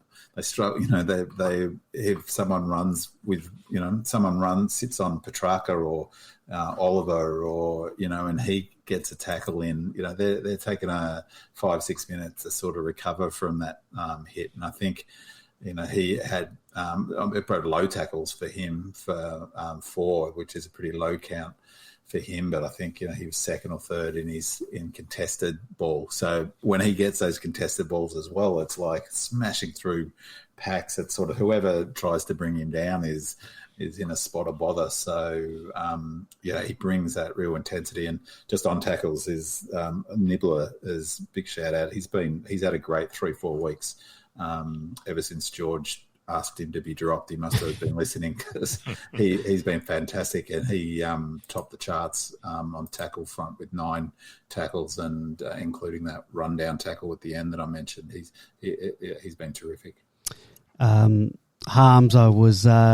I don't know, but might be a bit critical. Thought he had a few errors causing turnovers. He missed some set shots, and perhaps my thoughts would be a little bit different had he kicked those goals. I just wasn't sure what his role was. Was he tagging Miller? Because if he was, and I think he sat on. I believe he was. When Rao came on. Yeah. And Rao did bugger all. No, he didn't. So, I thought, it's a bit like me last year with Melksham. It's pretty much any time Melksham didn't tackle was like I saw missed. And so Harms, every time he tries to fend off and get it sort of, but, I thought he certainly, he applied lots of pressure. Well, he did tackle. He got eight tackles. Yeah, 8 tackles is a good going, and just 1 behind Nibbler. So, he was better. He was definitely better. And if he had the job on Rao, he did a good job on Rao, had no influence whatsoever. And I presume Rao's go is he's a clearance player, presumably. So, he's probably fair way off his full fitness, presumably. But nonetheless, he didn't have any influence on the game. I think one of the other contributors on Demonlands pointed out that Harms is a ball butcher. And, from my perspective, those are the sort of players that absolutely will kill you in finals. The 3 shots that he had from goal were all from about 30, 35 metres, all from pretty well the same spot, and he didn't learn from any of them. We've talked about the accuracy. There's the difference between winning and losing a game that's only decided by a kick either way, and that's the difficulty for him. You've got to provide more than that in critical situations, and he was brought into the side to try and quell Liberatore a couple of weeks ago, and didn't do a job on that one. I question what he's doing in the middle, and I suspect when Jordan's had a rest, and I suspect Jones will come back this week at least as a replacement. I don't think James Harms will be getting the same amount of time in the middle as what he has been in the last couple of weeks. So I think his position's really on the line. And if for the Nibbler situation's any indication, then that means he'll have a ripper of a game this week. Well, I think we're probably in furious agreement with Harms that his best role is when he can sit on a really good mid. And I don't know how Gaff's going at the moment. He's fit, isn't he? He's playing. Yeah, I believe so. Whether they'd sit him on someone like Gaff because he's so important to the way they distribute him, or I'm not sure if Shuey's playing, but he'd be the sort of player you could sit on him. But come finals, the sort of sit him on a Selwood or, but I guess it's sort of that role player. It's again without knowing what his job is. But yeah, he could be frustrating when he tries that fend off, and it comes unstuck. It's very frustrating. Let's talk inaccuracy. I might be getting a bit greedy here when complaining about our inaccuracy in a match where we won by 98 points in a season where it's likely that our percentage is no longer a factor. But inaccuracy, in particular with our set shot kicking, has been a massive problem for us all year round. It cost us banking percentage in the early rounds when we were on our winning streak. It cost us games during our mid-season slump against bottom 8 teams that we should have easily accounted for, in turn possibly even costing us a top 4 position when all is said and done. And it cost us some bragging rights of beating a team by 100 points. And, okay, that last point isn't all that important, but our inaccuracy is extremely important. 6 goals, 12 after half-time in a game where there was simply no pressure either from the opposition or on the scoreboard or from a hostile crowd, or it wasn't a game that's on the big stage in finals and dare I say a grand final. It's just simply not good enough. And if it was just a one-off, then I wouldn't be as concerned. But this is now a staple of our game, and it has not been rectified. And I fear that it may be in the yips territory, where it may be just as much above the shoulders as below. And am I being too pedantic? I don't know. I guess I'm being a little bit greedy, but it is a bit of a problem. I fear it's a problem, but I think it's one that we're just going to have to get used to, because I don't think it is mental. I mean, obviously pressure. I just think we've got a bunch of too many players in the team with poor technique. That's the bottom line. There's no real mystery to it. Look at the way Track kicks the footy.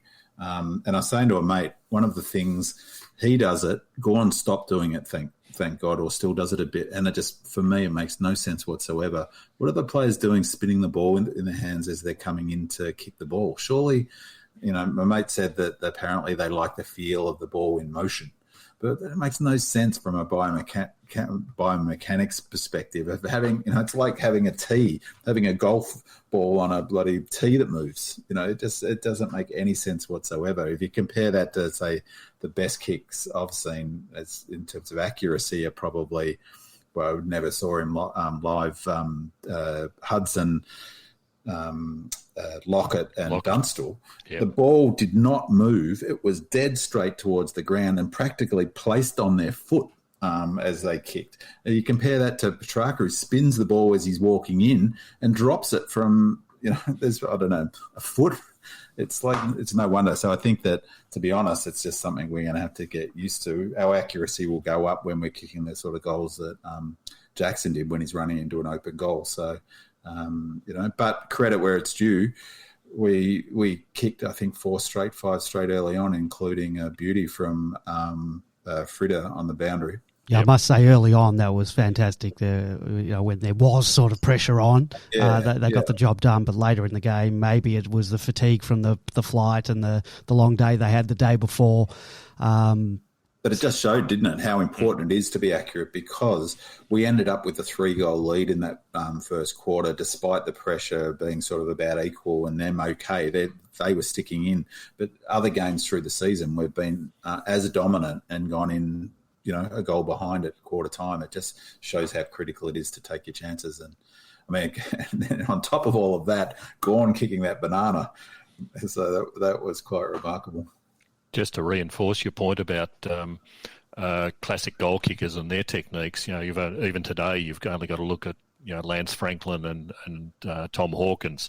They don't spin the ball around in their hands while they're coming in. It's always nice and straight, and they follow the same procedures every single time. So, there's something certainly needs to be cleaned up there. Interestingly, though, in this game, I think the forwards' inaccuracy was worked on and improved.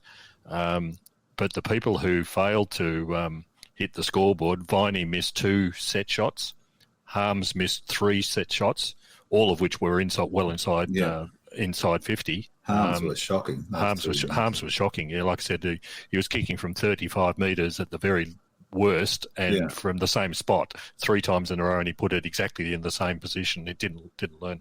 Brayshaw missed 1, and Stephen May missed 1, although it was from a fair way out.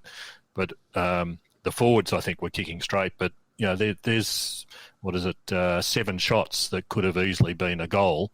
And sadly, what I was talking about before is that when you get to finals, it's going to be the difference between whether you win or lose a game. Hopefully, the forwards have got their act together at the right time of the year, but we also need these other mids or secondary mids to lift their game as well. You only get a couple of opportunities in finals. Yeah, that's right. And I think that's where Oliver really, he's, that, as we've talked about, that's where he goes to another level. And what was really good about that goal Oliver kicked is that he seemed to do it off 2 steps. And it looked like a bit of a technique change. And maybe that's his go, because he's not a bad kick field. Well, I guess he floats it a bit. But it went nice and straight. And, I was like you, Andy. I fully expected him to miss it. Yeah. D.L. Fart in the chat room has said that the accuracy included 5 posters and 7 rushed. So I guess you've got to take those rushed ones into account. But the posters, they're still misses in my book. They get how close you get. And the rushed ones, I saw that on Demonland, and it's a reasonable point in that it inflates your misses, except they're still misses often because they're not like a rush because it's sort of someone stepped over the line. Some might be. But most are where they've not made the distance, or they've punched it over. They're punched over when they should be flying straight through the middle. So those posters, if they were worth 3 points, I wouldn't mind, but they aren't, unfortunately. Well, that's all for that match. Training-based thoughts. We heard from Gary Pert earlier in the show. What are your thoughts on the training base? I'll go to you, George, first. You're happy with that announcement? You're sort of happy? Or, I guess we sort of want to hear that holy grail social club, home, whole facility being built. But we're not quite there yet, but this is a step in the right direction at least.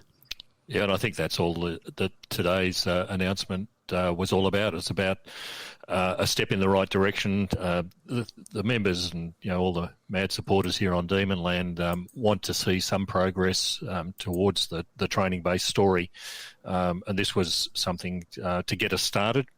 The takeouts from today's announcement, I firstly had to laugh. If you look at the the full press interview on the club website, I had to laugh. One of the first questions to Martin Pecula was, so they're spending $3 million to move the fence, which I thought was an interesting comment. But it's much more than the fence, and it's much more than just the widening.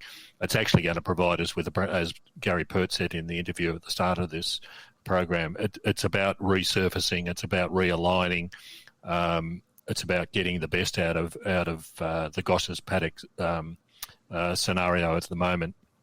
What it does mean is that basically over summer for both the AFL and for the AFLW sides, that we'll be training out at Casey because it won't be ready until the start of next season. So in terms of a training facility, we'll be back out at Casey for the duration. I don't think that's a bad thing because of the superior quality of the Casey ground, and also the other advantage that Casey provides that people forget about is that while it's a long way away, it's actually a long way away from prying eyes as well. So there are certain advantages to that. But yeah, this is the first step. Hopefully, as Gary Pert said, the government starts moving, particularly as they go into election modes. Probably in about 12 months' time, we'll hear a lot more about how we're going to spend money on the actual administrative and football facilities that we've been so longing for. But this is all about football, and you need a ground to play on, and it looks like we're going to have one certainly in the next 6 months or so. Big man, do you want to add anything? We do have a caller on the line. Just that I think it's actually a huge. I think the point that you made in the interview, Andy, was spot on. I think it's been massive to have Casey them training on that proper oval. And I watched the first quarter of that VFL game, and geez, it looks in magnificent condition. The oval, it just looks brilliant, and it's also they've got the indoor kicking facility there, so they can go in there and do their tactics. But also when it's wet, they can practice on their skills. So I think it's actually a really big thing. Like, it's sort of easy to say it's just a ground, but to have a proper deck, and exactly as you say, George, that's been irrigated properly, probably is not going to get mushy like it currently does. If you ever walk on that, it's a pretty old, that's just like a park really. That's proper. They can mark out like the MCG. They can mark it out like different grounds. I think that's really important. And I reckon a real positive actually of the COVID situation is psychologically the players have got used to it, going down to Casey, no doubt, and perhaps with the traffic not being as bad as it otherwise would, and some players living down the south like Max, it means that if you've got two good grounds to go to, I think that's a really good thing, because they can mix it up a little bit. They can do different things. They can do near their weights. And hopefully the club rooms will be sooner rather than later. But in some respects, I think this is probably maybe the most important piece of the puzzle. We've got a caller on the line. Terence, I believe it's you. Good evening, Terence. How are you? Or good morning, maybe, from where you are. Hello, Andy. Good. Yeah, well, it's good afternoon, but that's okay. So thank you for taking the call. I really appreciate it. So it was a retro round, so forgive me. I'm going to show my age a little bit, but there are a couple of things I was hoping you guys might have some comments on. One was wearing the armbands for the passing of John Lord over the weekend. I mean, I saw him play. He was a huge centre-half forward in every sense of the word. It'd be nice to be able to have someone like him. I realise it's a really different game in 2021. 64 and earlier, but he was a huge presence on the forward line, so it was sad to see him go. There's not too many of them left, I don't think. So that was just one. And then I know we talk about the Norm Smith curse, and I'm just wondering, I don't have all of the history in the same way that perhaps George Bimban do, but was it Checker Hughes that told us to play like demons, I should say? And I asked that question in the context that I'm wondering whether the footy gods just don't like demons, because if you think about this year, the kind of situation we've been put in a few times, Collingwood, playing them at a time when Buckley had Buckley had announced that he was leaving. Hawthorn with what's going on there. And now West Coast. I mean, instead of having a West Coast that's just an ordinary game, these guys have been absolutely vilified in the press, and, they're going to be, I imagine, they're going to be put in a situation where they're going to feel as though they have to respond. So thank you very much for all of that. And even in the hub, Brisbane has basically beat us out of the facility that had been booked by the AFL that we should have been staying in. So we're CB Hotel, sure. Red Bull has done some terrific stuff at Optus Stadium to give the guys some facilities while they're out and about during the day. But I can't help but feel just a little bit that the footy gods are going against us. Any thoughts? Well, Terence, you're breaking up.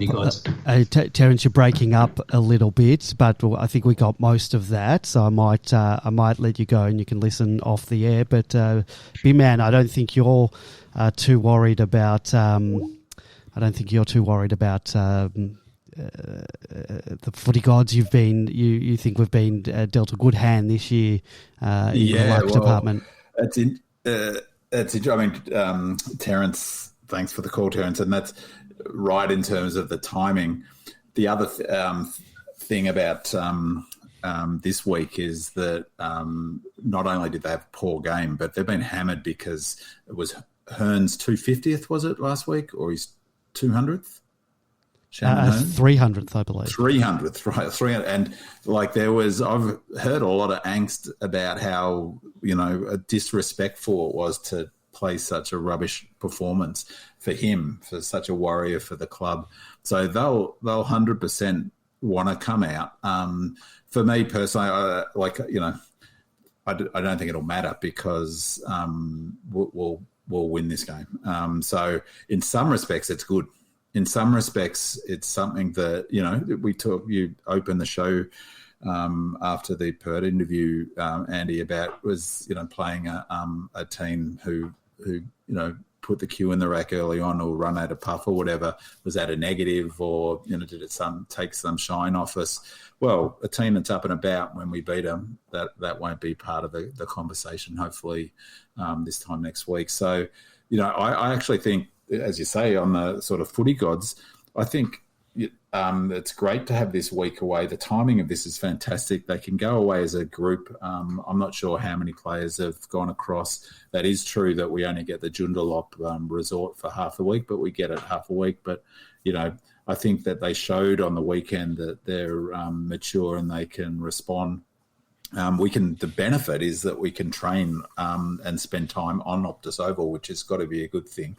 And I reckon the timing of it's fantastic because they get a week away, go over the tactics, really sort of reset for the finals and think about what the next step is, try out some new things. As I've said before, I'm sure that they'll start, and they did for this game. If you notice, they went to the right a few times. They'll chuck in some tactical shifts. They went to the corridor a bit more often in terms of shots for goal. So I think the timing's great. Even May with his kickouts sometimes went down that's what I mean. He went to the other side a couple of times, went straight up the middle a couple of times. So they'll be able to talk about sort of prying eyes down at Casey, George. Well, there won't be too many prying eyes over in Perth. So that's a really good opportunity for them to get away and to do that. I think that.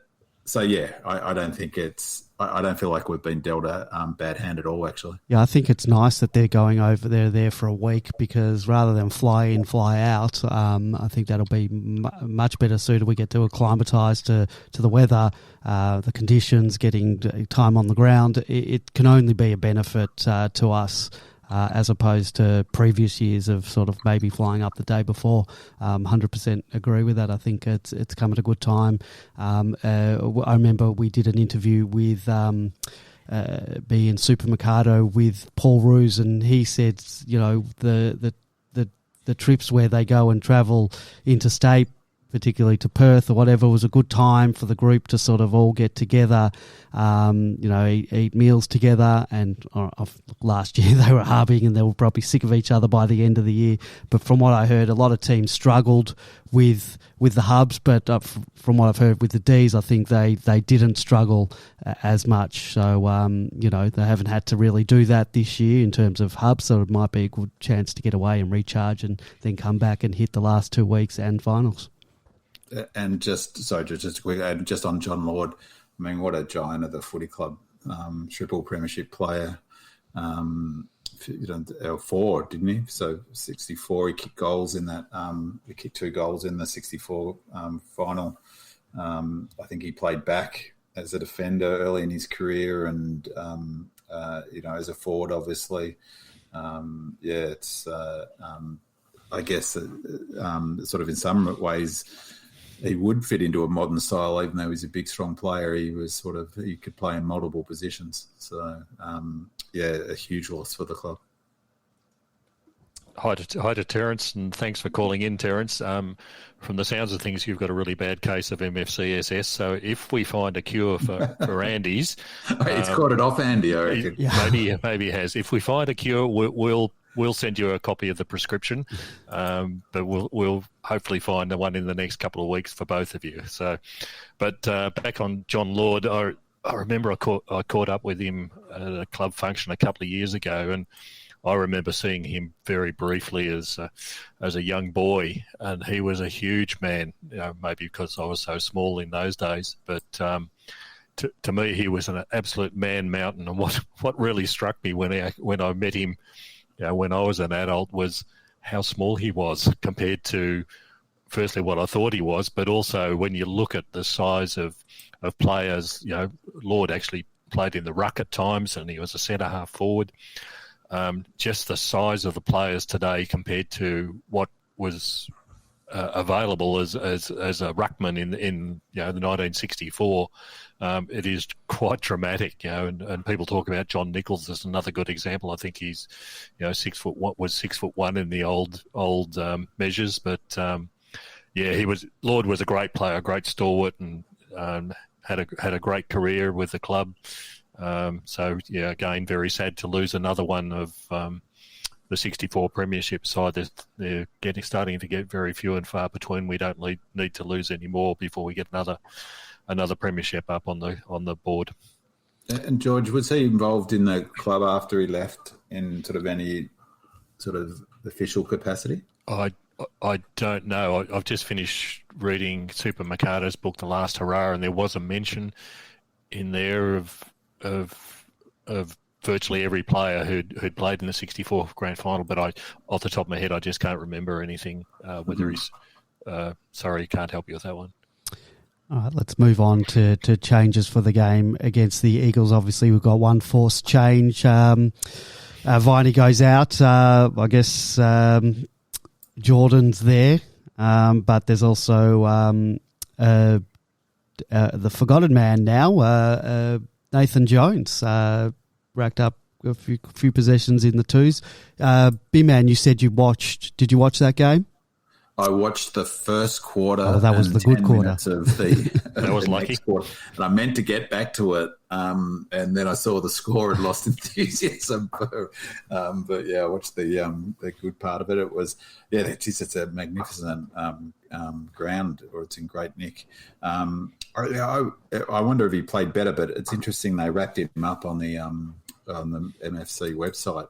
I thought he played well in that first quarter. He looks a cut above VFL, but he still, I thought, made a couple of decisions where weren't really team-focused decisions, which I thought were curious.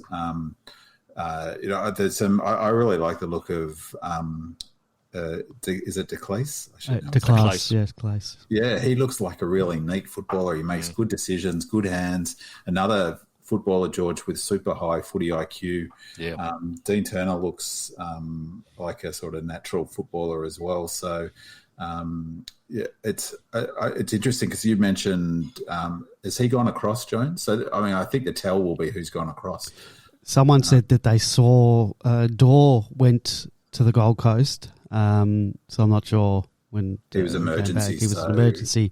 I heard Wiedemann did go across to Perth. Who didn't play in the Rezzies? Wiedemann didn't play. He didn't play. Wiedemann didn't play. Dorr didn't play. Obviously because they went up, but Melcham didn't play. Yeah, that's right. Melcham didn't play. Smith didn't play.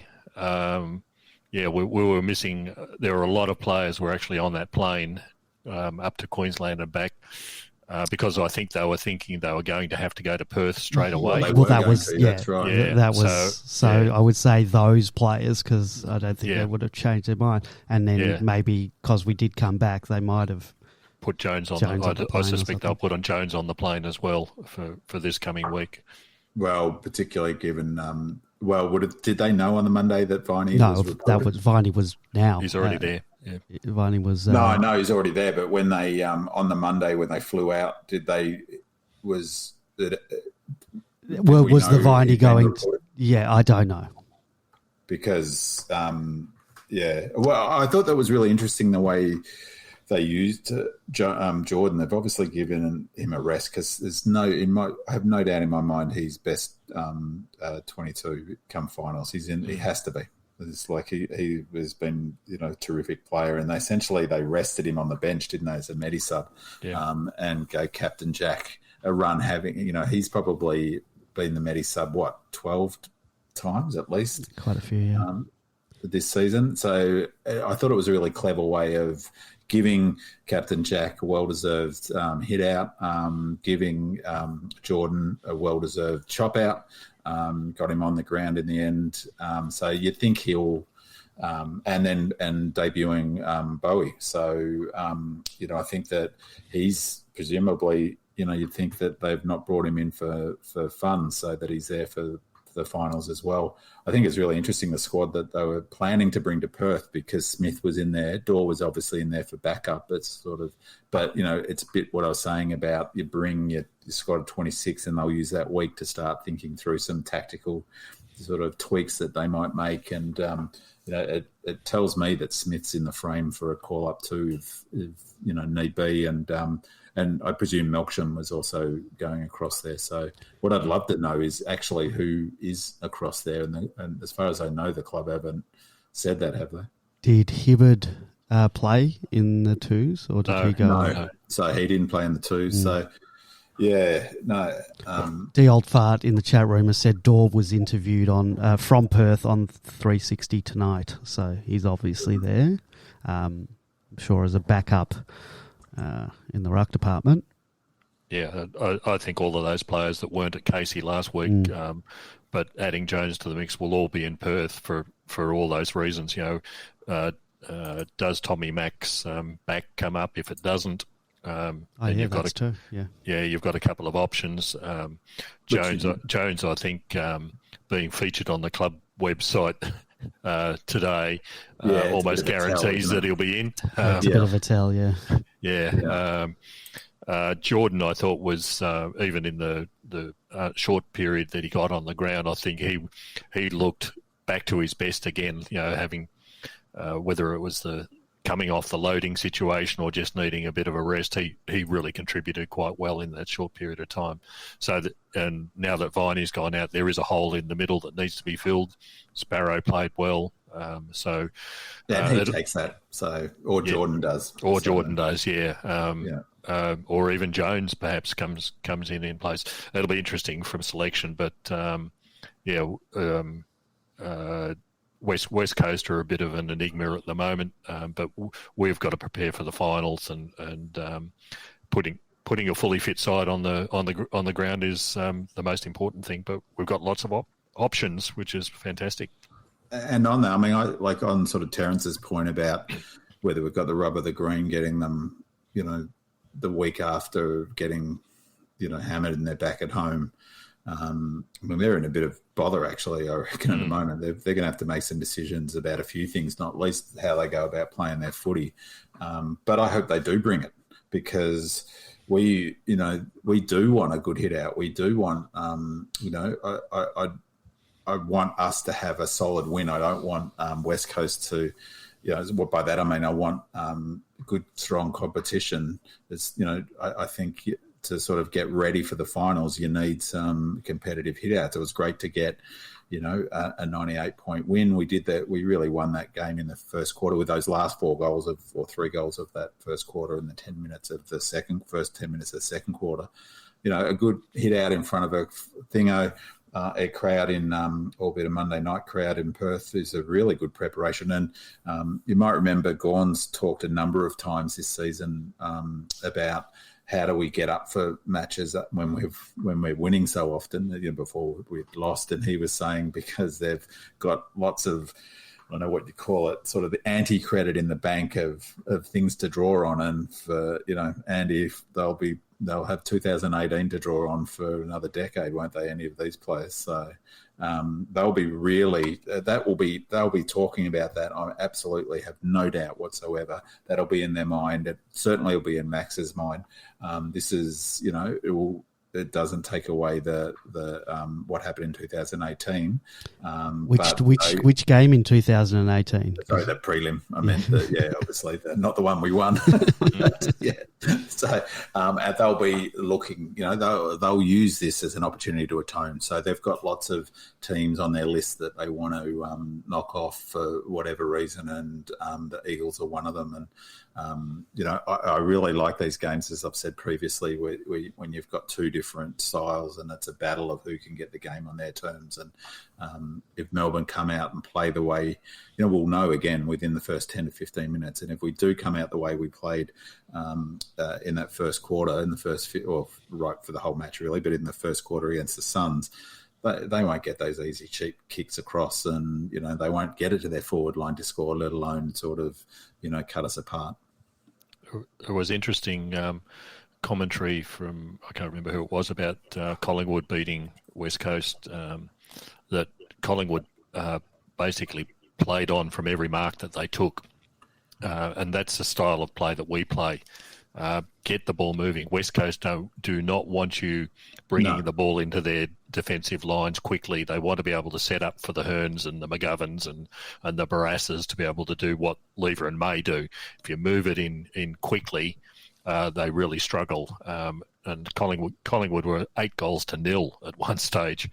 They just blew them off the park in the first quarter, and West Coast just gave up. So, to come back from when they're challenging for final spots, to come back from that situation is going to be very difficult for them. It's not like they lost by a point, a couple of points. They were completely demolished in that game by a team that hasn't been performing well at all. It's a big opportunity for us to really, to use the old adage, stamp our authority within this game. Yeah. And at this stage of the season, it's an overrated thing, this sort of notion of them bouncing back, because they might bounce back. And sure, let's hope they do for their sake. And I reckon, as I said, for a good game of footy, we want to see a good game of footy.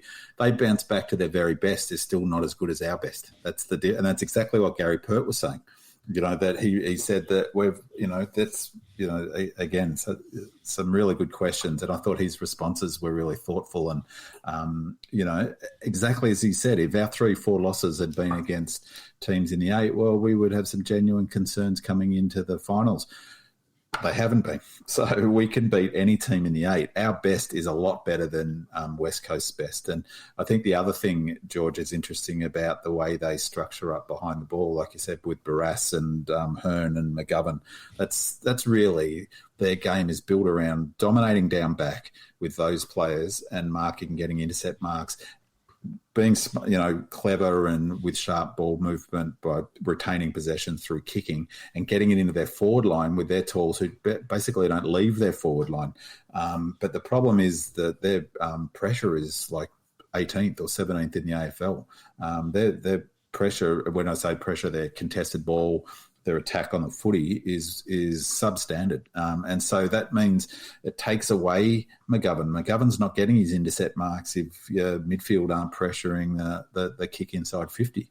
And if they don't bring that sort of heat, we will get good looks with our tall forwards. We'll have exactly the benefit that they're hoping to get with their tall forwards. We've suddenly got, they've got some great forwards in Darling, Kennedy and Oscar, what's his name? Oscar Allen. But he's been way off. He's been terrible for the last 4 or 5 weeks. We've got Brown, who's on an upward thing. Let's hope T-Mac's okay. But I think if he's not, then Weed will come in. He's been training that exact same role.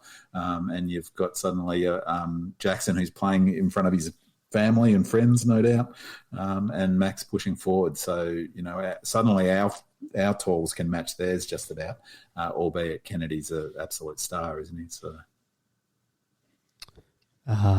just trying to have a look at Brown's stats. Do you think would Optus Stadium have been referred to as Perth Stadium in this thing? I don't. It's only been used in the last couple of years, hasn't it? Yeah, previously it was Subiaco. He's played 3 games at Perth Stadium according to AFL tables. 6 goals, 3 behinds. That should suit. I mean, the long-range weather forecast is for wet conditions, which is no good. But it's no good for them either. So with their heights, so it was great. He would have been loving getting dry conditions, Brown, I'm sure. I was going to go through our run home, but I figure I am not cut out for predicting what's going to happen. Just on the run home, there was a first crack on Sunday night. Montagna has raised this before, and it sort of speaks to our run home in terms of, in fact, whether those losses against the lower teams were actually bad things. Because if we'd won all 3 of those games, so the Collingwood, Adelaide, and what's the other one? The Hawthorn one we drew? Or? Well, the draw, yeah, it was our third. In any case, we'd won them. Likely we'd finish on top of the ladder. And he pointed out that in the last 10 years, only one team has won a flag after finishing top of the ladder. I think that was the Hawks back in 2013. But more interestingly, 8 of the last 10 flags have been won by a team playing in the second qualifying final. So that's to say a team finishing second or third. And I reckon that's really interesting because 10 years, that's starting to look more a trend than a statistical anomaly, really, isn't it? So, perhaps it's to do with the fact that a team's timed its preparation physically and maybe its game plan better. Maybe some of those teams finishing top have peaked and coming down the other side, like Port did last year. Was it Port who finished top? And the second and third team are on the up. Maybe it's the fact that the second and third team play a really high pressure game that prepares them for a prelim, whereas the top team plays fourth and usually has a comfortable win. If they do, and particularly with the week's break coming into the finals, that means the top team might win easily their first qualifying final and play a prelim and have with the bye having only one game in 4 weeks.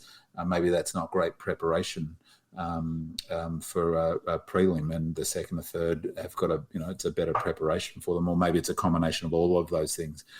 But as I say, it's it's starting to look more a trend than sort of a statistical outlier. So that's another thing that's I think a positive. Go ahead, George. I was just hoping that Andy was going to bring out his premiership predictor or his ladder predictor again this week. I'm on the page at the moment, but all right. Okay. Basically, if we win 2 or win 3, we're likely going to finish either second or third playing Geelong anyway. Yeah. It looks like Bulldogs will win the remaining 3, but as we know, anything can happen. But my prediction is that they're going to finish on top, and we're either going to finish, and I'm saying we'll win 2 or 3. If we lose less, if we only win 1 or none, then it's a possibility we fall out of the top 4. But we could just be playing Geelong, whether we're in second or third, which doesn't matter unless, and there's my doomsday scenario that I talked about, there's that possibility, if there's low or no crowds, Geelong are going to ask for a home final. And they'll be knocked back. You reckon? If there's no crowds, do you think the AFL will say no, you can't play at HBA Stadium? Yeah, not happy. But let's say, even if you want to take a positive angle on that, Andy, is that we're playing them down there around 23. So we will have had at least a bit of practice on it the previous week. And I reckon that ground probably suits us, because if we play all right on the narrow, it's a bit narrow at Marvel. So, I don't think we play anywhere, anywhere, anytime. That's true.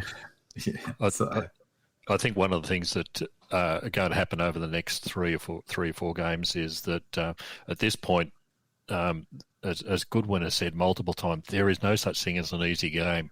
At the moment, even outside the 8, we've got St Kilda and Essendon, Carlton and GWS all trying to get into the 8. What that means is that we will get those sort of upsets. The teams that are playing for it are trying to get themselves in there.